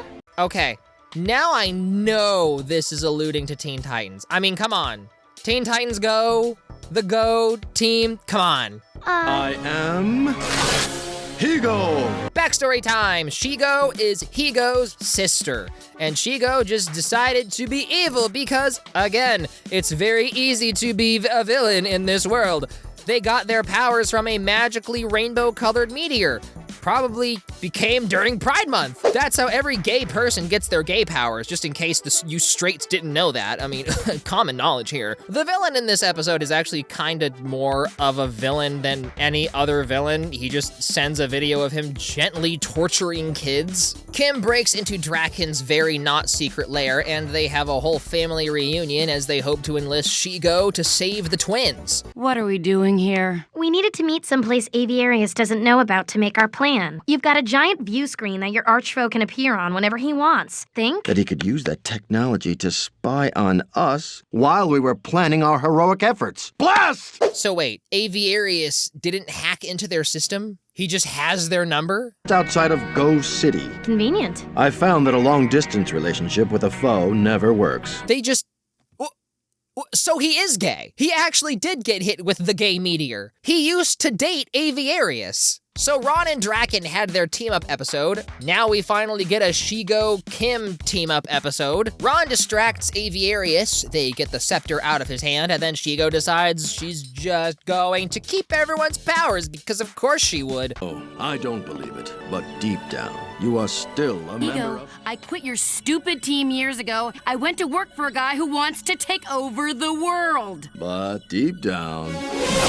I am evil. I love how often the writers will subvert these tropes, especially this one. I hate the deep down, you're actually good trope. This time, Draken creates an unintentional distraction, then Kim breaks the scepter and everyone gets their powers back. Looks like this bird is ready for his cage. You have to say that every time you capture me. I don't know why, but I always thought that was so funny. Okay, I need to point something out. Shigo couldn't stand being part of the Go team, yes, because she was evil at heart, but mostly because she couldn't stand her obnoxiously doofy brother. So she left a blue-coated doofus brother for a blue-coated doofus evil scientist. Now you see, this just is a further proof that Shigo is not goth, because goths have daddy issues, and Shigo has brother issues? So I didn't want to say this, but wouldn't Monkey Fist technically be considered a Therian? He's probably the most Therian that's ever Therianed. On all levels except physical, I am a monkey. Oh my goodness. She's technically a furry now, isn't she? Some people get all the luck. Draken actually has the smartest idea that he's ever had. He actively weaponizes teenage embarrassment to create a black hole in Kim Possible. Every time she gets embarrassed by messing up in front of Josh, her crush, she's slowly disappearing. It just so happens to occur when she finally gets a date with Josh, and this is probably also commentary on like body dysmorphia or something. I have a distinct memory of my sister and I watching this episode and discovering ice cream french fries. Both of us looked at each other kinda grossed out, and the next time we went to McDonald's, we got ice cream just to try dipping our fries in it, and yeah, it's actually that good. Okay, be real with me. How many of you learned about dipping your fries in ice cream from this episode? More importantly, how many of you were cool and already knew about dipping your fries in ice cream before this episode? Kim is actually kind of dumb in this episode. She could resolve her embarrassment and salvage her date with Josh by just telling him that she's disappearing because of Draken. Everyone knows you're a super spy agent. Like, why are you keeping this a secret? This is also the last episode they date. They never actually date after this. They get one date and then they stop dating entirely. I want to point out that Monique said she's a huge fan of wrestling, but apparently boy bands overpower that because she doesn't seem to care whatsoever when there is a conflict of schedule with oh boys and wrestling, which is either a continuity error or she's just prioritizing what her friends are into because that's kind of just how people in socializing works. I love and hate whenever there's a fake band in a show and they make a legitimately good song for the show. I love it because it makes the band feel real, but I hate it because I want to listen to the song, but it's literally only 30 seconds long. Special shout out to Senor Senior for being such a supportive dad to his adorably pathetic son. I've enhanced the germ trail. Whoop. I don't even want to know how you got that. We both know he has cameras all around your house and spies on you. You've blatantly been ignoring that. Wade is a massive creep. This is pretty hard evidence. What do you suppose this thing does, Shigo? Shigo? Hello? Day, I'm calling in sick. So when Shigo is sick, her skin tone is normal? Does this mean she paints her skin for the aesthetics, or is her pale our normal? Wow, you look green. Literally, factually incorrect. The color wheel proves that when she's sick, her color shifts to warm. The show is gaslighting us. During the Mother's Day special, we find out that Draken's mom has no idea he's a supervillain and told her that he runs a radio show. Don't you think it's time you settled down and met a nice girl?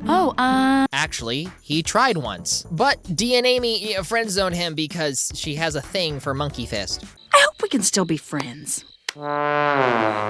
In the episode Motor Ed, Kim and Ron meet and befriend Felix, who they find out is in a wheelchair, and Ron treats him like a normal person, because duh, but Kim is so focused on being sensitive to Felix's condition that she ends up talking down to him and babying him, thusly treating him like not unequal. The paradox of trying so hard to be nice, you circle right back around to being rude. Well, do I a foul! You don't clip the lion's mane while he roars. This is just wrath. Let me tell you something, Forever Knights. I swear, Motor Ed is just the precursor to wrath. And I fully understand doing everything in your power to maintain your lion's mane.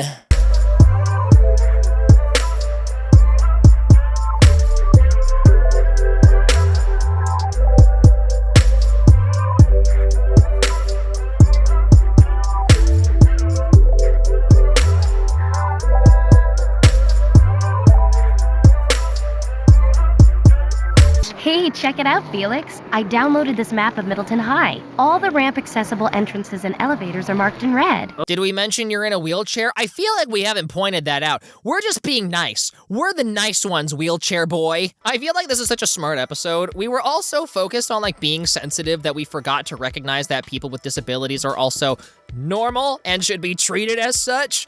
Yeah, they need accommodations, but he's in a wheelchair. He's been accommodated. They make it look like Ron is oblivious to Felix's condition, but really he's very aware and is doing the correct thing of not making a big deal of it because there isn't anything to make a big deal of. Keep it coming, Steel Wheels! But but it looks like you're really trying to, you know... Win? You can't. You're acting like... Like he's just a normal person? I've got to just stop talking. Now this is the stuff that makes me cringe. And I'm a furry. Felix eventually helps on a mission, and it breaks down Kim's weird behavior because, you know, if you've never spent any time around a specific group of people, it's going to take time to get comfortable around them, and the only way is to jump in and chill out with them. And Felix's mom is an engineer that gave him a super wheelchair, so the fact that Kim was acting weird around him is super weird, knowing that he's giving a whole new definition to handy capable. This guy could have his own TV show. Whoa, you almost got smashed. What's up? I'm Ryan Nyquist. This whole time, I had no idea Ryan Nyquist was an actual BMX athlete. They actually name drop a bunch of different X Games athletes who contribute nothing to the plot, but I'm sure X Games fans were creaming their pants during this episode. I always liked the X Games, but never paid attention to the celebrities. The most I ever paid attention to was Shaun White because I actually snowboard and played his video game. And oh, that's pretty much it. Season 2 was an improvement in pretty much every way. It's so hard to get these gloves back on every time.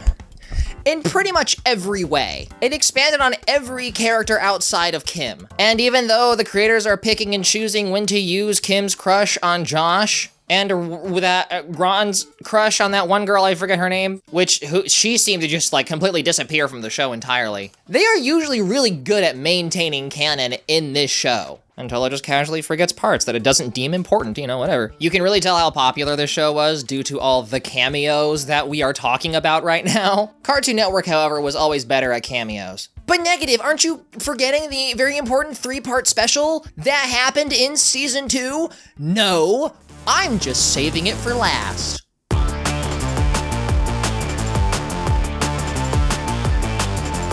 Ron finds out that his parents sold their house and are moving. Why didn't you tell me? Actually, sweetie, the sign was our way of telling you. That's so low. I would not forgive my parents if they ever did that to me. How are we gonna make that work from different continents? Ron, I couldn't save the world without you. First of all, yes, you could. Second of all, I did not realize they were dropping hints about the finale halfway through season 2. Totally forgot about this. Now that Ron isn't there to help, the villains steal some ancient monkey artifact. You know, they never really utilize Monique, and like, she doesn't get any crushes. She doesn't get any character. She's just kind of there.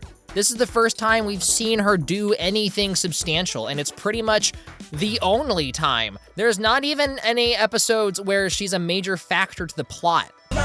You know, in this light, you're kind of cute. I wasn't sure how to feel about this when I was a kid, and I'm still not sure even today. They fail to stop Monkey Fist from reassembling the magical monkey totem, and the villains go through a time portal. Oh man, we are so out of sync. Yeah, no doubt. It's not working, is it? You better go it alone. Yeah. I can't believe we saw them break up before we saw them get together.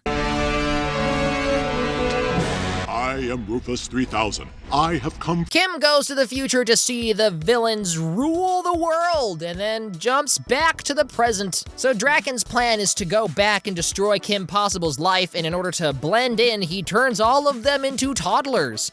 And we get to see baby Kim. Thankfully, Ron's memory isn't altered by the changes in time, so he's aware of everything changing somehow. Leave her alone.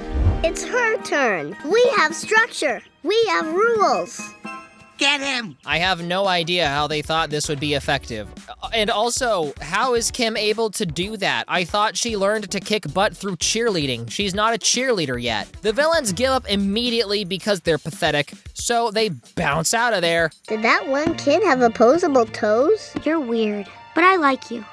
What's wonderful is that this establishes Kim and Ron as friends first before anything else, and that's really the foundation to a good relationship. We finally get to see that Kim Possible website in the show. Remember when they made websites like actually fun and they felt all unique and in their own ways?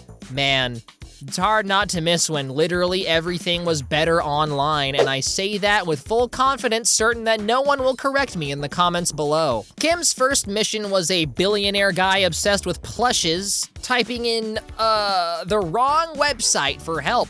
They ended up getting Kim instead. Okay, so I take back what I previously said about Kim. Maybe she's just naturally predispositioned to do flying jump kicks and such. What is that? A naked mole rat? I named him Rufus.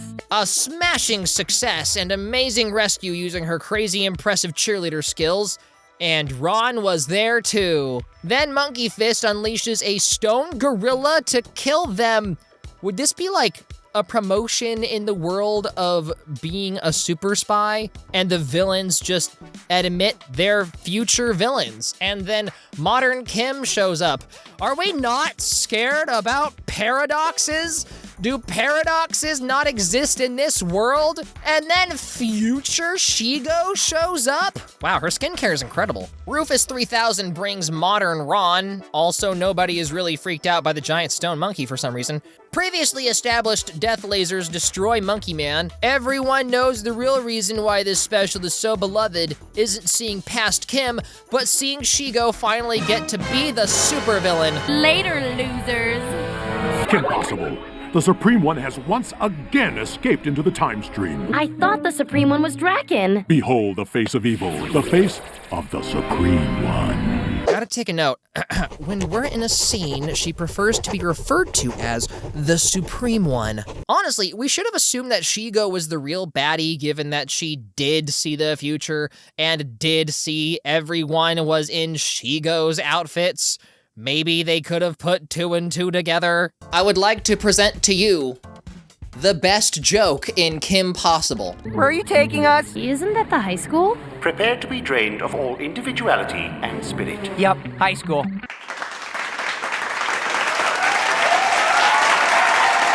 The Supreme One started with a simple dream. Of course, it was my dream first. We gotta take another note. During a scene, prepare for shock play. The annoying younger brothers end up becoming super cool when they grow up and free Kim and Ron. That's kind of the beauty of time travel future specials. You have a lot of room to work with when it comes to people randomly saving the heroes. Wade? We finally get to see you in person! What can I say? I had a growth spurt. Future Wade is kinda hot. Draken is ripped now, and Shigo literally has no wrinkles on her face. I'm certain the future has globalized Korean skincare, but it's still very impressive. Kim gets captured. Oh no! Last time Kim was captured, someone came to save her. Oh look! Future Monique! Is Kim just going to get saved all the way up until the ending? Went back in time, went big into .coms, got out before the bubble burst, transferred your sidekick's mother to Norway. Wait a minute, what? As a team, you two are actually solid. Sit back! Ooh! Ron saves her too, kinda, utilizing his monkey kung fu. Is that what that was, I think? Time Monkey destroyed, everything starts unraveling, convenient, destroyed the big thing and everything goes back to normal trope. This wasn't necessarily the most well-written special, but it sure was fun when it came out, and it really establishes their friendship.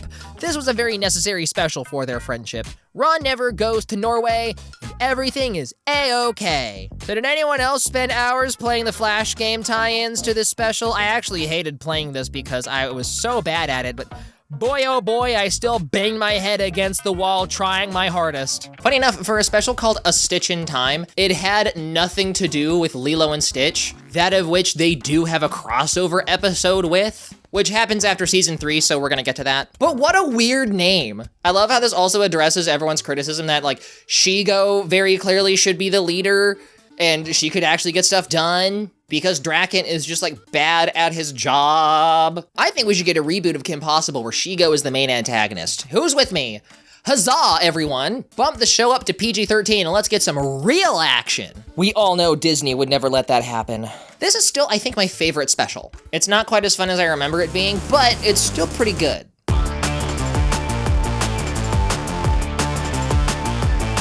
You'd rather spend Friday night mindlessly slaughtering video zombies than with me? I mean, it's not like Friday night's my official Ron night, right? All right, cool. This is the least subtle foreshadowing of them getting together I've ever seen. This feels very out of left field. Motor Ed and Draken are related. I can't imagine what it was like for John DiMaggio to switch between these two voices in the studio. I kind of hate how they show Kim so desperate to do something on Friday night with someone, so much so that she'll go as far as to fool the whole cheerleader squad into doing an impromptu practice. Like, Kim is so desperate to maintain the feeling of being popular and relevant that she'll go so far as to be pathetic, and that just feels a little against her character. I do like how Felix is kind of actually a part of the story, probably because he's the only added character that can actually do superhero stuff, while all the others were just like shallow love interests. But hey, for real, he's cool. And is voiced by the same guy who voiced Max Goof. The Doom V 2.0! I'm driving this time, seriously. Wanna bet? She's driving. I'm honestly impressed by how much they've held true with trying to break gender stereotypes. I thought they would have given up by now.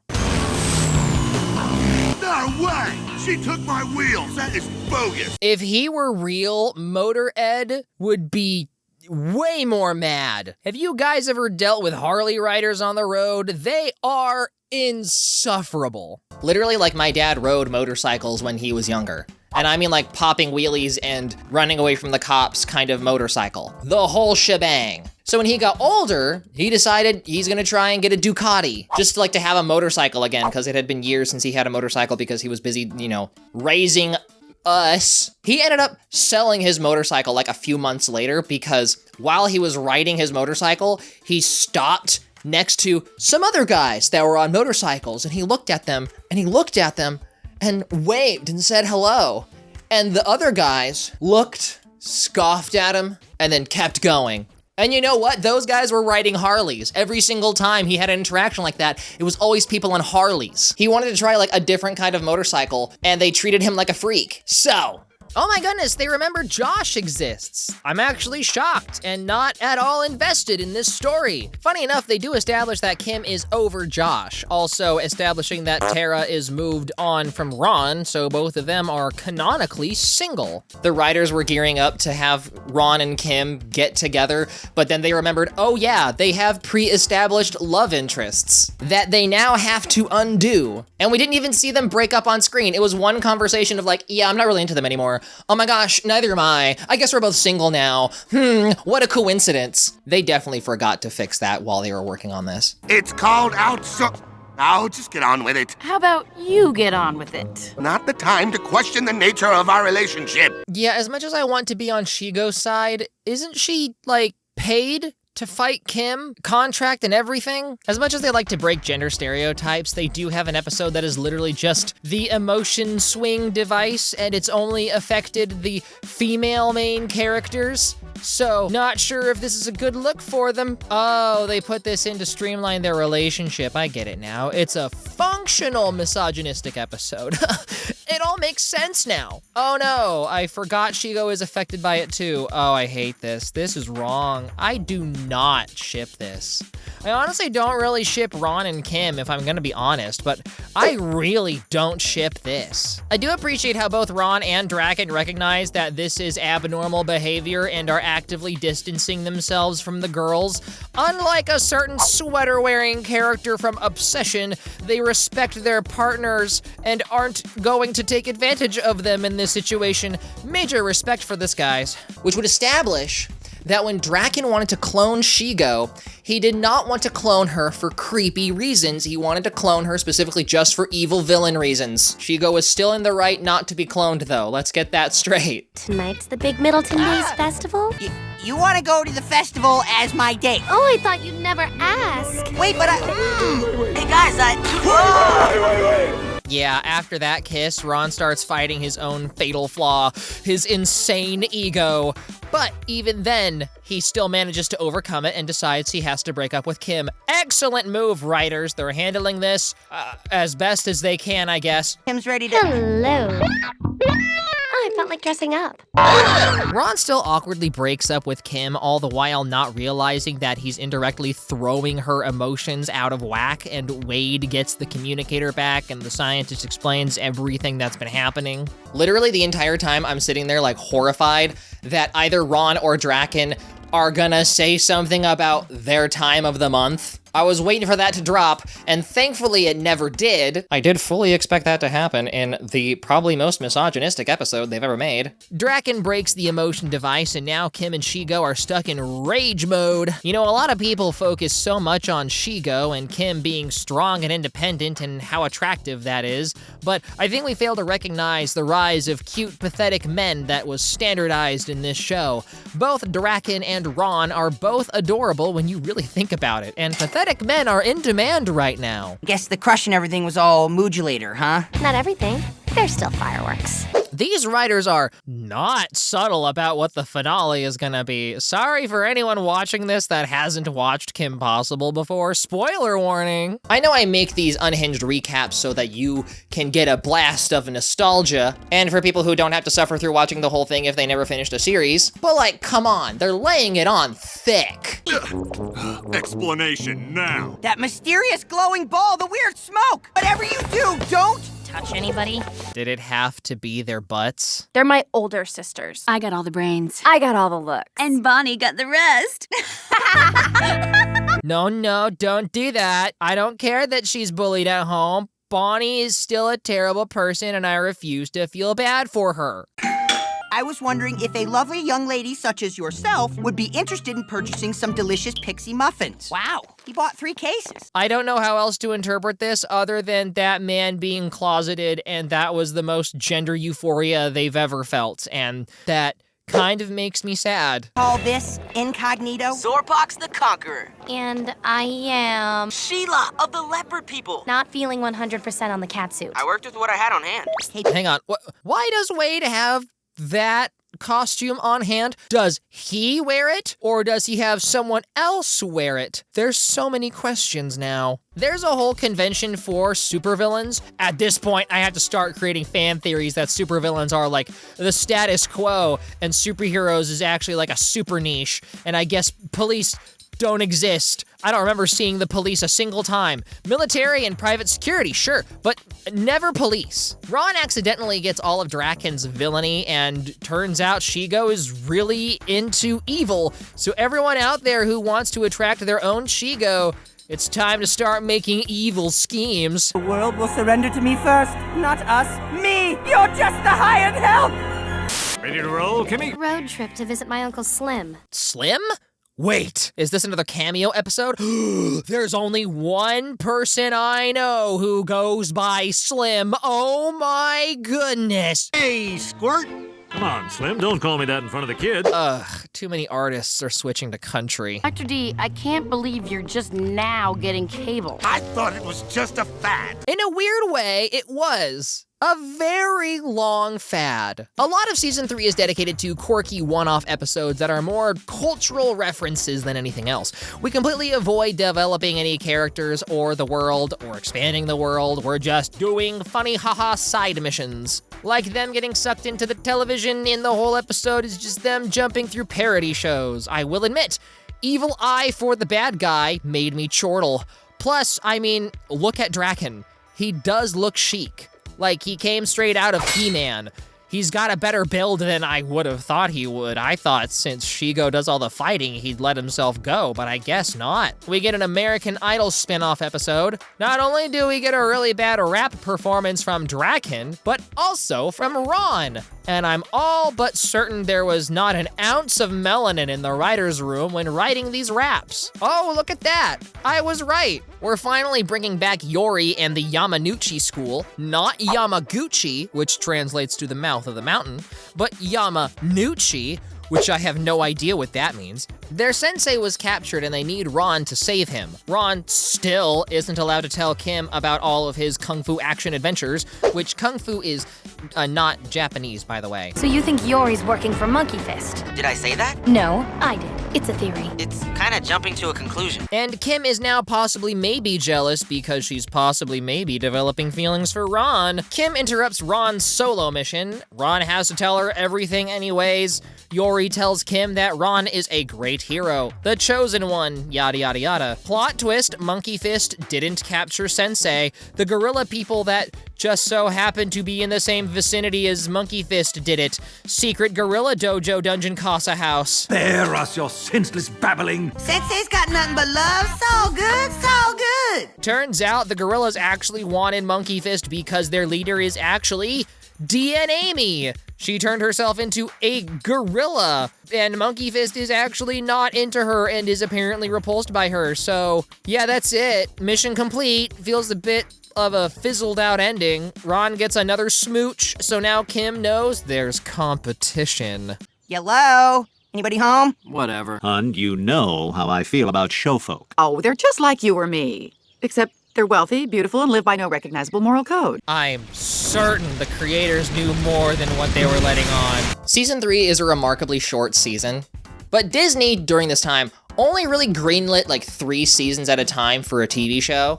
They would never let a show get past that until Kim Possible. So this season ends with like a 3-part special of Ron and Kim getting together, because the Disney executives force every story to have characters become a couple and kiss because that's like the Disney way and it makes them a lot of money. And this event made massive waves because Kim Possible was very popular. And I think a lot of people also didn't really expect Kim and Ron to actually get together. This was recognized as one of the most satisfying and recognizable endings in TV history during this time. Not satisfying for me, because I don't agree with them getting together, but a lot of people think otherwise.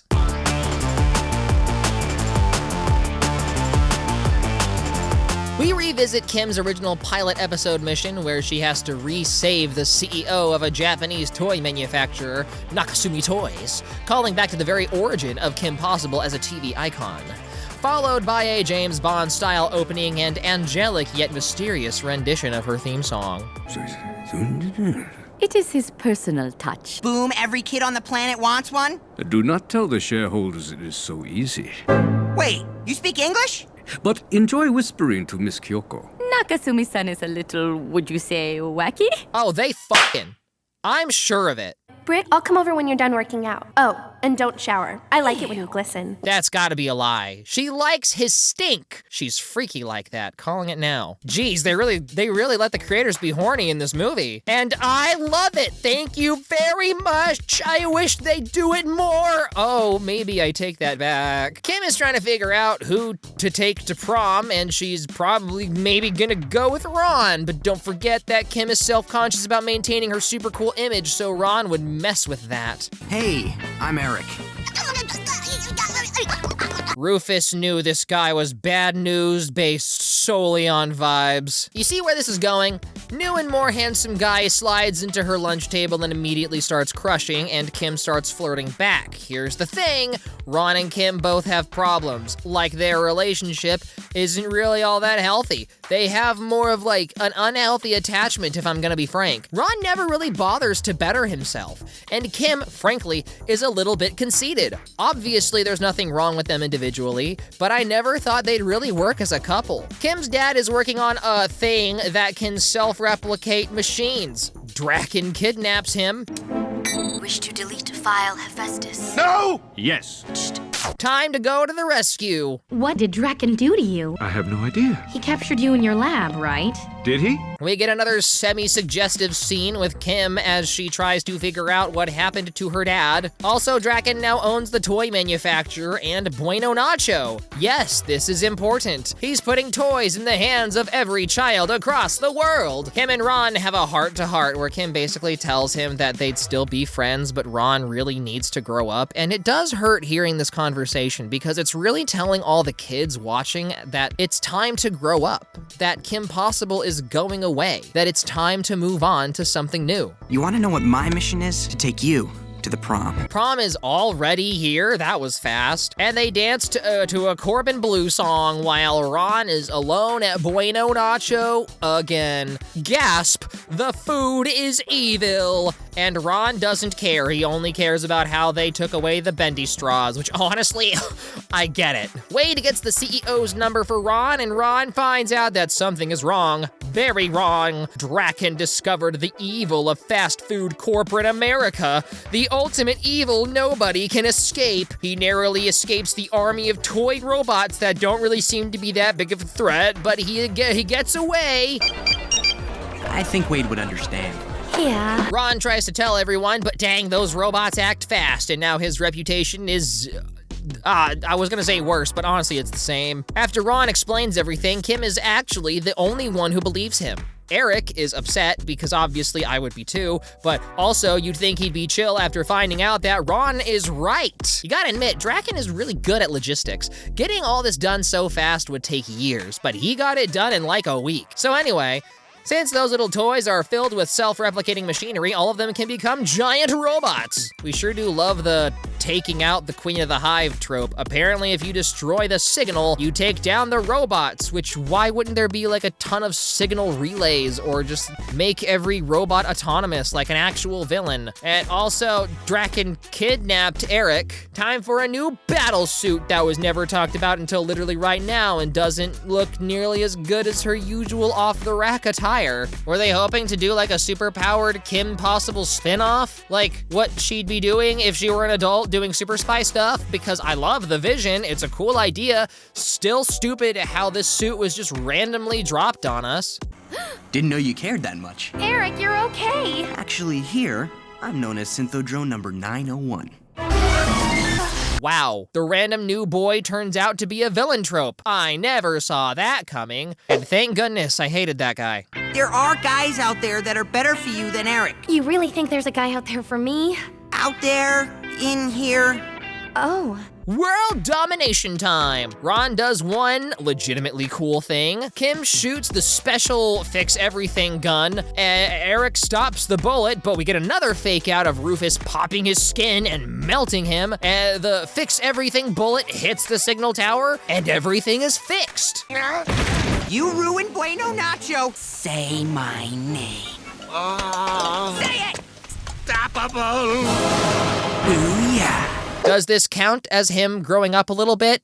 How do we interpret this scene? Oh, okay, I get it now.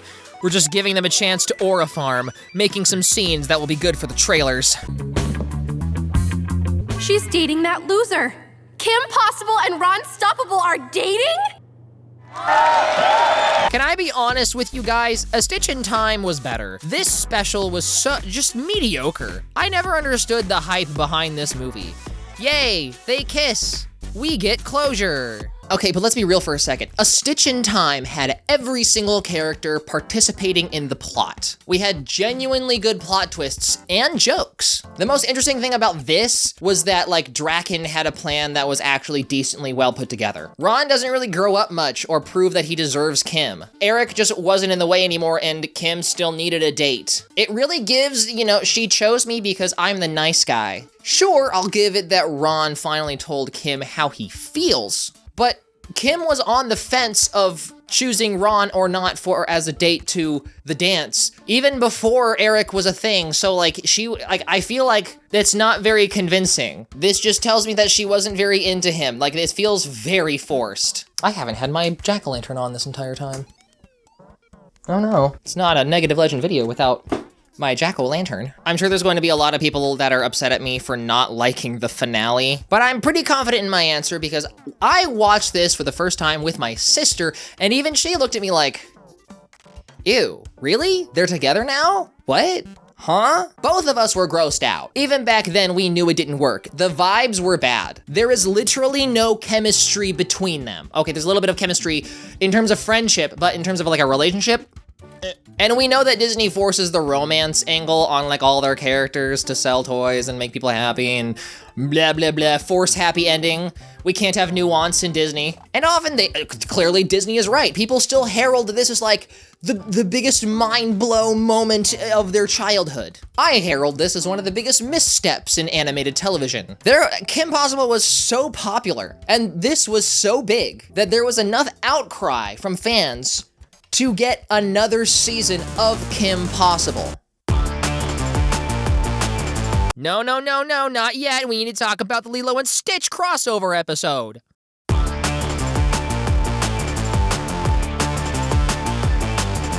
The Lilo and Stitch TV series was one of my favorite TV shows. I watched this pretty much all the time before school, and I feel like not enough people really know much about it. Stitch randomly gets kidnapped, Pleakley pulls up a magazine and suggests they call Kim Possible for help. Saving the world 12 times? I probably saved the world at least 14 times. Turns out Draken and Hamsterville is working together on some collaborative evil plan. There's this very uncanny valley thing happening because the subtleties of animation differences is bleeding together. Like the mouth movements are different and the way their faces squish in different areas, like everything is softer. It's very weird. And the jokes are painfully forced in this to where it's not really funny. It's just awkward. What's the sitch? No, who's Stitch? No, what's the sitch? It's like a catchphrase. Boo! You stink! Also, I didn't realize there's a lot of wide shots in Lilo and Stitch, and actually not as many in Kim Possible, so seeing their whole body, like, all the time feels wrong. Jumba thinks Rufus is actually one of his experiments, and Kim talks down to Lilo,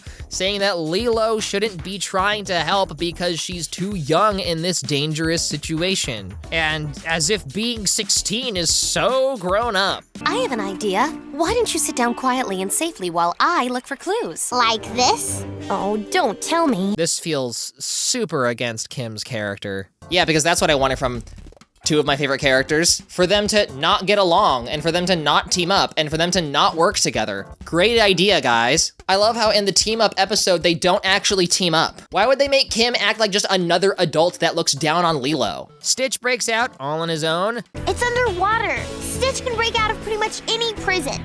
Lilo, I've jumped out of burning planes, outskied avalanches, and looked Josh Mankey straight in the eye. Man, this dialogue is stiff. Draken captures Kim. Lilo is told to piss off. This special feels like Kim and Ron aren't from any of their own canon. Like, we have no idea at what point in their timeline this really takes place. It very clearly doesn't take place after the finale, even though this special occurred after the finale. Lilo breaks in to save Kim. Rufus sabotages the cloning machine that we never got to see actually do anything. It was just set dressing. They just talked about it, which also goes against the Kim Possible outline. I mean, we'd always at least get to see the evil contraption in action. We really just saw Kim and Stitch get captured and then get saved, and they escape, and that's it. There's your special crossover. It sure did happen. I always said that Cartoon Network did crossovers better, and so far, Disney is proving me right. The writing of the characters were bad. The episode was poorly thought out. Like, skip this entirely. In fact, if you were blissfully unaware of this crossover episode, I'm sorry for making you aware. And I'm certain they did this crossover episode, like, just to get people to start watching the Lilo and Stitch TV show. I mean, maybe I should do an unhinged recap of that show. It really deserves it.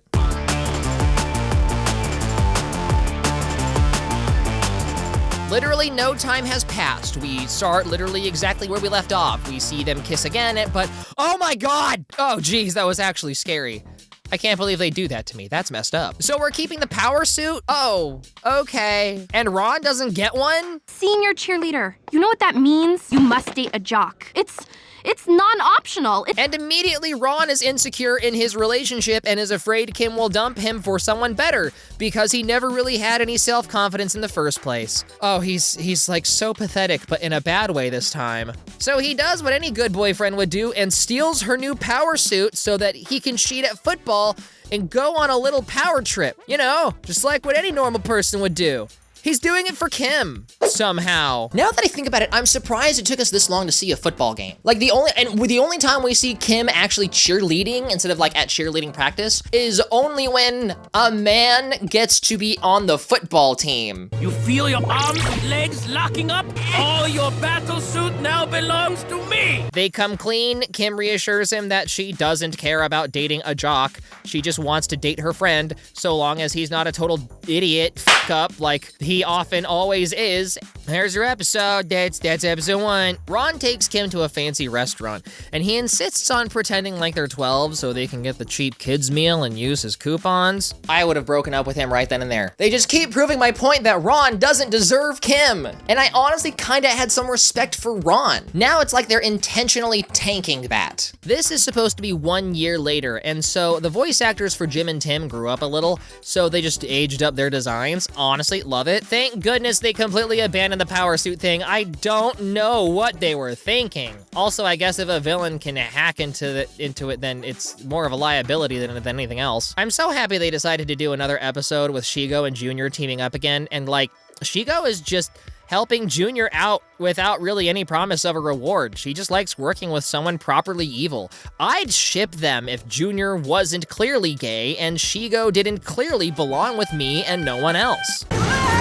Your dad really does have everything. Tell me about it. The holidays are a nightmare. He's so hard to shop for. The horror of Kim's little brothers skipped a grade and, are now freshmen in the same school. If both Wade and the twins invent a bunch of stuff, why don't they work together? I know Kim doesn't like the twins and they are genuinely annoying, but they would be a great asset to the team. The twins would experiment with new equipment and Wade would make sure the equipment doesn't explode. You'd think this would happen. Kim Possible! And this guy! I understand nobody remembering Ron's name is the ongoing bit, but I like how he's just owning it now. Like he's finally content with being Kim's right hand. I was getting a little tired of him always complaining. It's a welcome change. We don't have a model to wear the gown? Right here! Ron, I'm not a model. Well, why not? You're beautiful.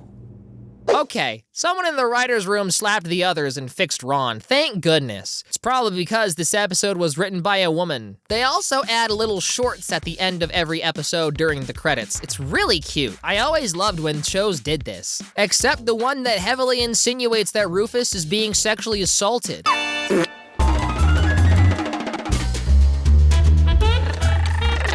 have a girlfriend on Valentine's Day! Wait! You know what? You gotta warn me when you're going real world. And I upgraded your plugins. Hey, Wade. Hey. It takes 4 seasons to finally see Wade outside of his room. They don't even react. This is literally the first time they see him in the flesh. They always like hype up like, oh my gosh, Wade, am I finally going to see you? And he's like a hologram or he's like a robot and it's like, it's not actually him. And they're like, oh man. And that was like a running gag for the entire series. And now in season 4, they see him in real life and they're like, oh, hey dude, what's up? What? It's so nonchalant. Yeah, okay, yeah, he's got a crush on Monique. I don't care. Wow, Monique and Wade finally get a character dynamic. It's about time. They're finally utilizing the most underutilized characters. But why aren't Kim and Ron freaking out? That's my problem. Wade is kinda sweet though, isn't he? Sweet. Who won't be old enough to drive for 4 more years? Wait, how old is Wade? He's 13? And Monique is 18? Where are they getting these numbers? I don't see a citation. No, seriously, can someone tell me how they know this? I just watched the entire show and I don't understand how they got this age. Ron is able to just pop in on Wade. I was under the impression that they didn't know where he lived. How did they meet Wade? I need to know. Well, you know, things would be a lot easier if, oh, I don't know, you just invent a love ray that would make Monique fall in love with you. Oh yeah. Great, the first episode that focuses on Wade and we're throwing his character down the crapper. I guess this does make sense. He's alone in his room all day on his computer. He's basically an incel. Ooh, but you're so adorable. Good day, madame. We have a delivery of flowers from your loving spouse. My husband? Are you sure you have the right house? Is this trying to insinuate that Wade doesn't have a father in his life? We are literally seeing the foundation of obsession play out like 2 decades before the movie came out. This is wild. Thankfully, when Ron finds out what he's doing, he rips him a new one. Ron is a pretty bad boyfriend, but at least he's actually a boyfriend. Junior and Senior steal the plans for the Love Ray. They sneak into Junior's girls-only concert, giving Monique a little bit of revenge by giving Wade gender dysphoria. I can confidently say that Senor and Junior may be my favorite villain duo. I really appreciate how Junior and his dad actually bond and connect, growing together and accepting their weird quirks. The resolution is a little fast. Wade quickly destroys the love machine and everyone goes back to normal. Monique finally chews out Wade and accepts that, maybe it's cute that Wade had a crush, but Wade quickly moves on to someone else, and this girl also builds her own Cupid Ray, and Wade gets his karma. I really appreciate how they make sure to visit aspects of high school. Kim getting a rust bucket for her first car. Now that I've gone through all of these stages, I look at these kinds of episodes differently. Kim Possible makes these sort of situations feel more grounded and real. A lot of shows will just take this struggle and just use it for jokes. Clearly, it's still comical, but seeing her struggle with having to learn how to repair a car is cathartic.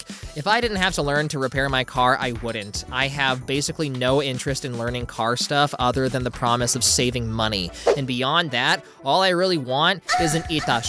Beyond that, I don't care. More importantly, having a character that excels in pretty much everything only for her to fail so horribly at something so normal grounds her character. And I know I've mentioned this before, but this episode feels like it really hits the nail on the head. It's a little funny to me how Kim is smart, sure, but her brothers definitely inherited the smart gene, and Kim took after her grandma with the martial arts Shaolin Kung Fu stuff. Like, yes, she can do anything. She is Kim Possible. However, we have seen and it has been proven that that's mostly just like to keep her spirits up. She can't actually do anything. I love how every villain will break Shigo out of jail and just leave Draken. Even his own family. They all know Draken is useless and everyone loves Shigo. They have so many characters that are good at comedy relief that they don't need Draken. They just need Shigo for the action. And so long as they keep putting Shigo in cute outfits, I'm all here for it. Why haven't I seen fan art of Shigo like this? That freeze frame right there. Yeah, those who get it, get it. I didn't expect the twins to actually be a main part of the show. We are very well fed with green ladies this season. I swear they're just letting the creators do whatever, and the creators knew that the internet was a powerful tool and wanted to feed the artists.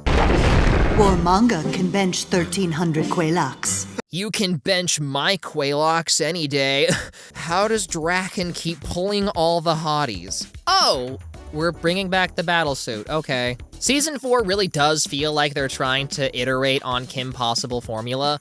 They really are taking all of the canon that they've made and seem to really want to build off of it. The dynamics of all the characters feel different now. I'm almost upset we didn't get more Kim Possible after this season because it's giving me comic book vibes, in the sense that they don't feel like they're being held back and can experiment with the plot and characters. It feels right. I wasn't expecting to enjoy the first half of Season 4 as much as I am. Shigo, you clued Ron into the puppet plan? I just want to get back to the spa, but next time, you're mine. Gonna save that sound clip.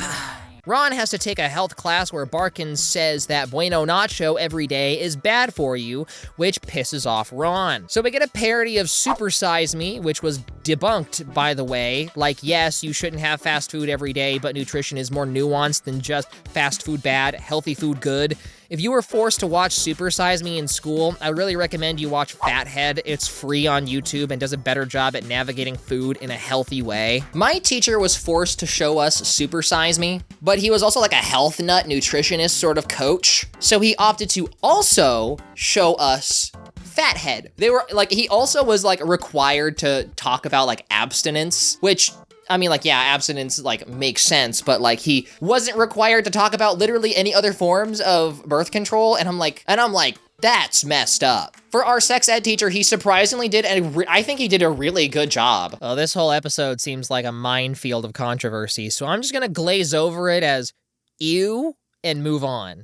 College sure is a lot of paperwork and stuff. Getting into college was one of the most stressful experiences in my life. College in general was one of the most stressful experiences in my life. I was not ready for college when I was going into college. And I told my parents this, and they did not care. They told me I was going to college whether I liked it or not. And my degree has not really helped me whatsoever. You'd think for someone who has to do a lot of self-marketing that a marketing degree would be pretty helpful. Surprisingly, it's not.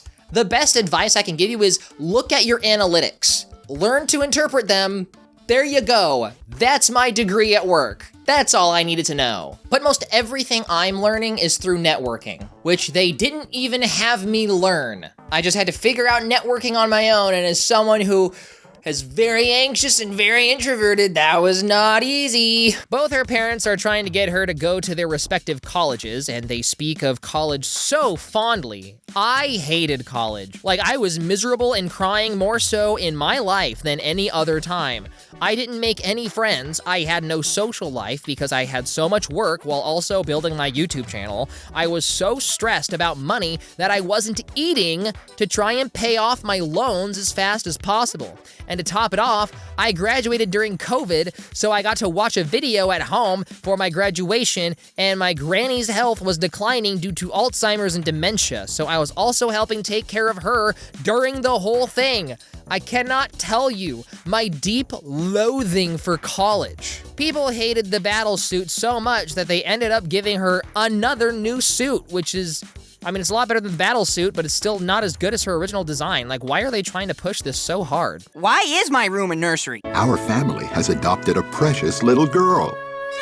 Why didn't you tell me? This is our way of telling you. I fucking hate Ron's parents. I feel like the way they write their canonically Jewish characters is anti-Semitic at this point. We actually revisit the Go team where we introduce this new random villain that they pretend like we've known before, and she turns the good guys bad and bad girls good. And what would Shigo be doing if she were suddenly turned good? Fighting evil villains? Teaming up with Kim Possible? Solving world hunger? She'd be a teacher. Duh. I don't know why you'd think of all that junk. You okay, sweetie? Sweetie? Yeah. So we don't really get a team-up episode again. They're just kind of friends. And this also definitely solidifies that Shigo is an adult, given that she miraculously got a job as a teacher, which brings up way too many questions, given that everyone still knows that she is Shigo, and everyone knows who Shigo is. Like, why is she not brought back to jail? Oh my goodness, Barkin is crushing on Shigo, ew. This episode is so weird. Like, Shigo and Kim became friends very fast. You think Kim would feel really weird about this whole thing, and the Go team is just doing random crime. We barely even focus on the action.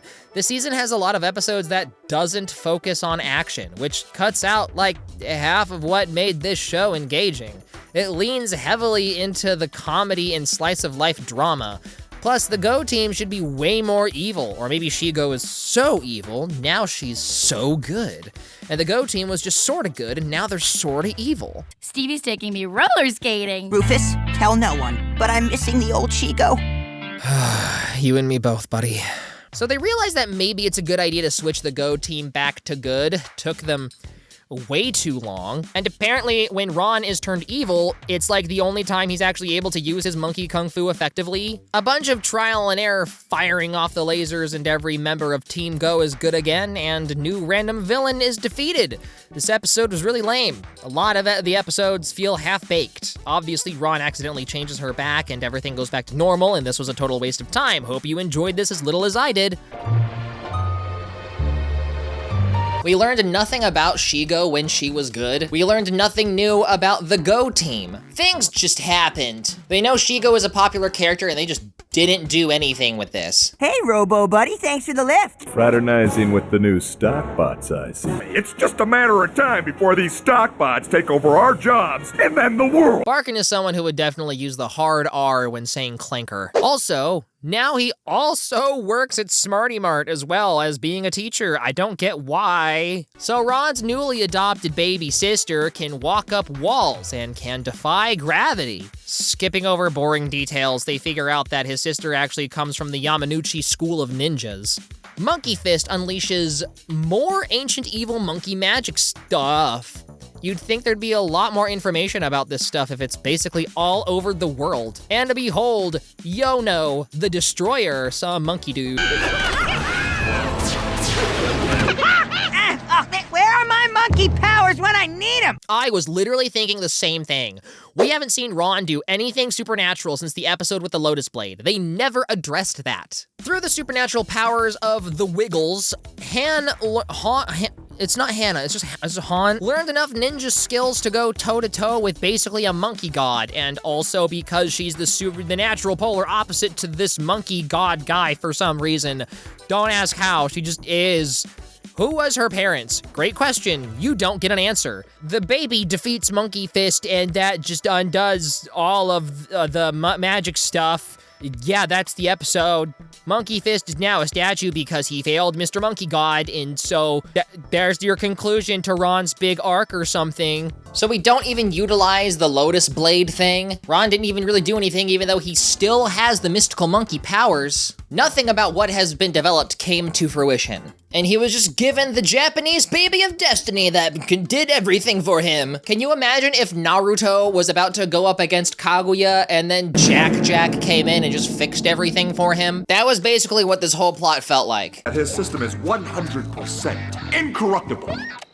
And this year's homecoming king, Ron Stoppable. And this year's Middleton homecoming queen, Miss Bonnie Rockwaller. Me! Insert joke about the American voting system here. Okay, this episode isn't all that important. What you need to know is that Brick broke up with Bonnie and Ron is now the rebound guy to make Kim super jealous. Then Bonnie breaks down crying because she's finally realizing nobody likes her and she's not really popular. She's just hot and mean, but like not in the Shigo way. The Shigo way works. The Bonnie way is bogus. Honestly, this is all just a really weird excuse to let Bonnie join them on a mission to make her feel better. My plan is to search the entire world until I find the girl of my dreams, no matter how long it takes. There you go. That's your resolution.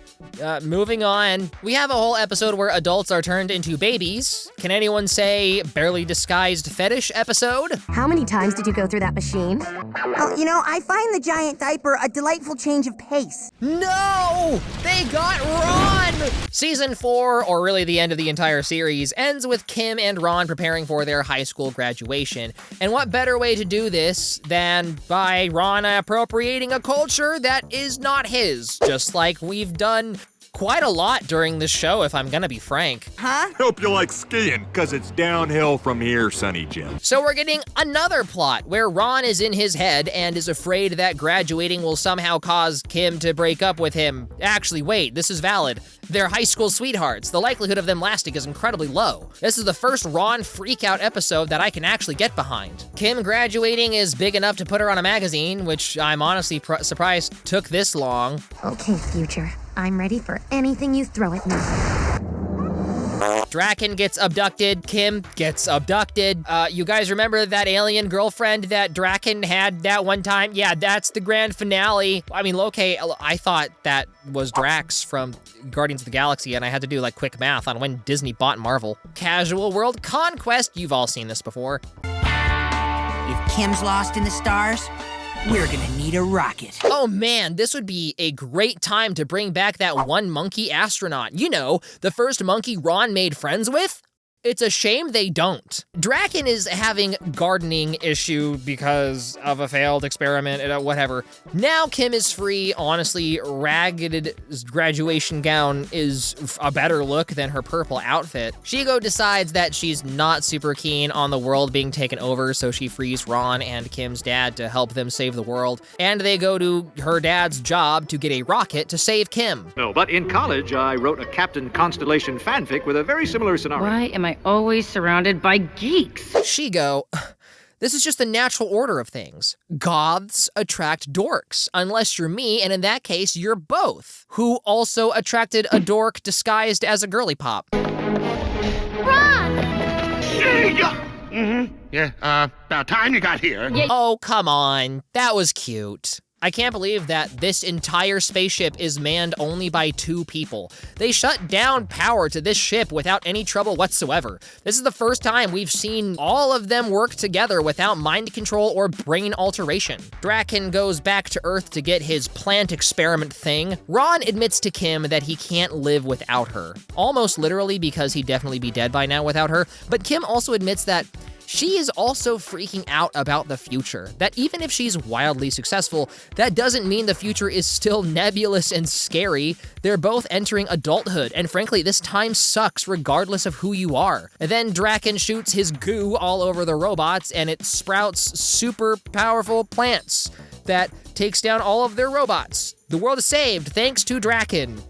The biggest twist in the whole series. Oh, but wait, they get hit really hard, and now Ron Perlman has Kim. And fucking finally, Ron uses his mystic monkey powers to stand up to the alien threat. He just unlocks his monk fu and proves to himself that he probably doesn't need Kim anymore, so hopefully now he stops complaining all the time. Oh my goodness, this is a lot more than I was expecting. He's unlocking Super Saiyan Blue and hurls the aliens into their own spaceship, and everything is good now because, you know, the big ending to Kim Possible ends with not Kim saving the day. Season 4 was an entirely different vibe from the rest of the series, almost to the point where I really wish they just didn't make a 4th season. Draken is a hero now, and now Shigo and Draken are a thing, sorta, kinda, because Disney just has to force relationships with everyone, and most of them are awkward and don't work, except Bonnie and Junior. That's honestly the smartest decision they made. And they kiss and fly off into the moon, and that's the ending. There you go. My experience and image of Kim Possible is forever ruined with the existence of season 4. I mean, I'm glad we saw a bit of a payoff with the whole monkey powers, but Kim was set to the side for this entire season. You'd think a show all about girl power, you would be giving the girl more power. You'd think a show about girl power, you would empower the girl. And I also really do not ship Draken and Shigo. Like, I just really don't. I don't think they had a real plan for this season. I fully expect them to just also be shocked that they got renewed for another season and they just kind of winged it because they were assuming everything was ending at season 3. Like, yeah. Now, sure, tell me your thoughts and comments down below. However, I can't think of a better way to end this video than...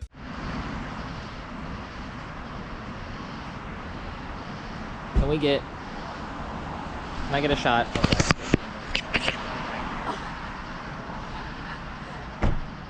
I don't see anywhere where it serves the Nako, so I think the Crunch Wrap is the closest we can get. I don't know.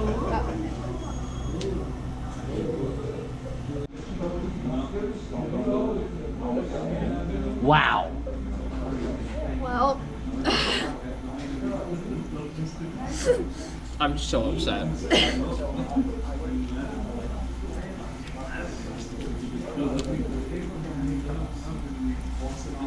Go away.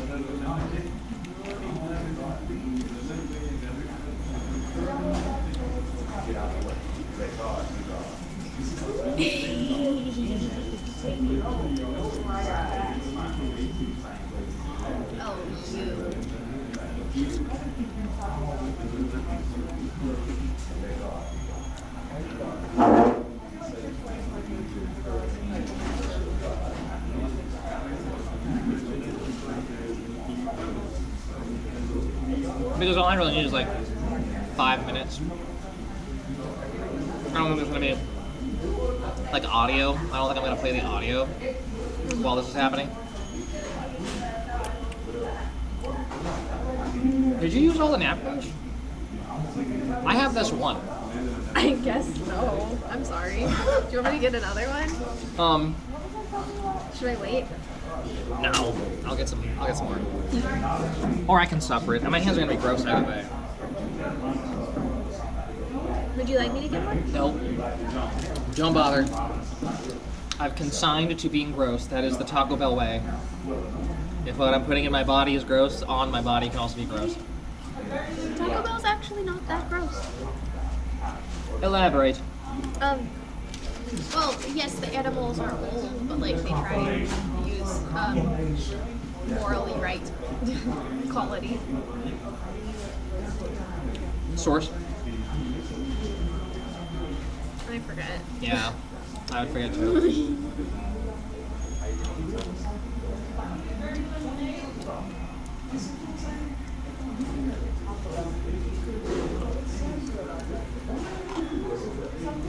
Oh, they didn't get my cheers. Your cheers? Oh, do it again. Round 2. Should we be painfully millennial and clink it and sink it?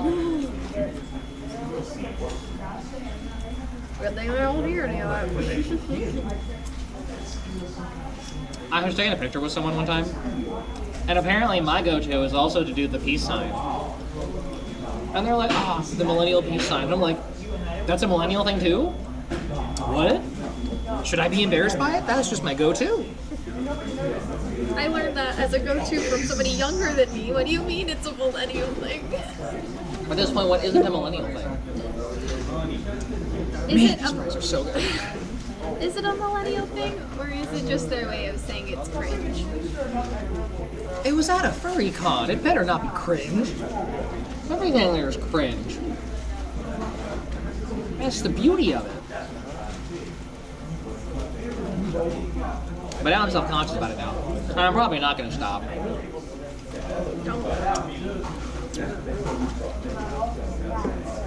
I've been starving. I should not be full already.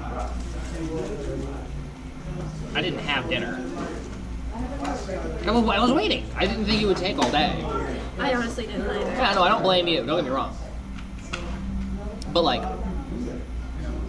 I thought I'd have dinner maybe a little late. Now my body's like, no, you're supposed to be sleeping now. It's sleep time, not food time. I'm like, ugh. Your body already decided you had to go to bed for dinner.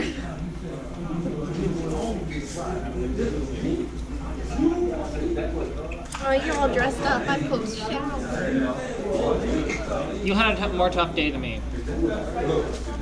I was at home doing my normal home work stuff. No, it's purely vanity-wise. Yeah. I did make sure to do my skincare before getting in front of the camera. I didn't want to do my makeup. I did too. I'm not a hooligan. My bad. Usually I don't. It's either makeup or nothing, and then I'm like, I got time. It's gonna take a while. Plus I got new skincare. I can try it out. And they gave me a vitamin C sample. Ooh. Yeah, and I don't know how much I like it, but like I think I can see a difference.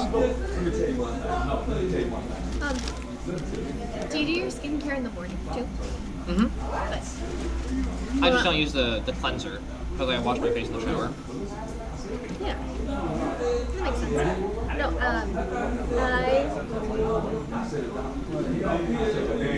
I have before my full bars. I had morning skincare and nighttime skincare. Well, I can still do that.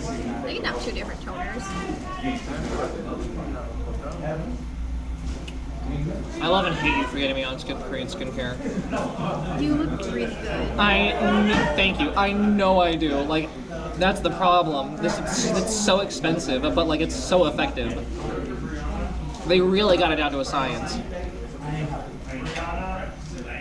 I made a joke and I forget exactly what it was, but in the episode where they go through time and Shigo meets future Shigo, and she looks exactly the same. Like there's not really any differences. I'm like, wow, her skincare is amazing. And then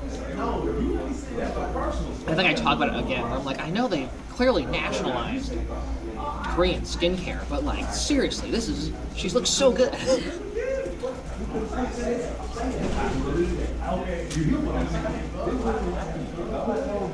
I can also tell my zits are different. Like they're still zits, but they're different now? Yeah, like, Are they Korean zits? yes. No, they're, less often.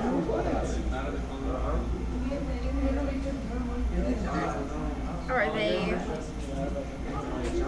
Am I finding whiteheads? More so I'm finding like the start of it, and then I mess with it once and it comes out immediately. Same. Yeah, like this morning I saw one. No, yesterday morning. I don't notice it today. I'm trying to get like, I'm hoping it'll help my nose. Things. Salacious filaments? Yeah. Is that something you can get rid of? It's like, this is me bullshitting. This is me, no, well, yes, bullshitting, but like educated guessing based off of what I know. I think it's just how those pores fill up with gunk. Like all our pores fill up with gunk, right? I just think those may just be. What if I fill it up with Korean skincare? Yeah, no. Because I want those things gone. I hate them. It is. It has been the bane of my existence. My whole life. And I know for a fact I got it on my dad's side. Got my great hair from my mom. I love everyone has them. Not all the hot people on Instagram. Yeah, because they Photoshop them out. Everything on the internet is exactly true, exactly how they present it. Nothing's fake online. So anyway, I heard aliens actually run NORAD, and inside. Guess what I saw on the drive home? I thought you were gonna like riff off of the NORAD thing. No. But like, I'm like, you don't believe, like you don't know how close you are to the truth. There are actually people in NORAD that's running. What is NORAD? How do you not know? You were in Colorado. So you know in Colorado how like there's Pikes Peak. Yeah. If you look to the left, and you gotta like focus, there's like tiny little antennas on one of the mountains, because inside NORAD is I think it's Air Force. It's a government building. It's a military building. Oh yeah. And I don't think it's used anymore. I think they abandoned NORAD, or that's what they tell us. But that's also what they would use to like track Santa. So you go on their website and you would track Santa during Christmas time and show you where he is around the world. That's really cute. Right? And I know they still do that, but how far are we?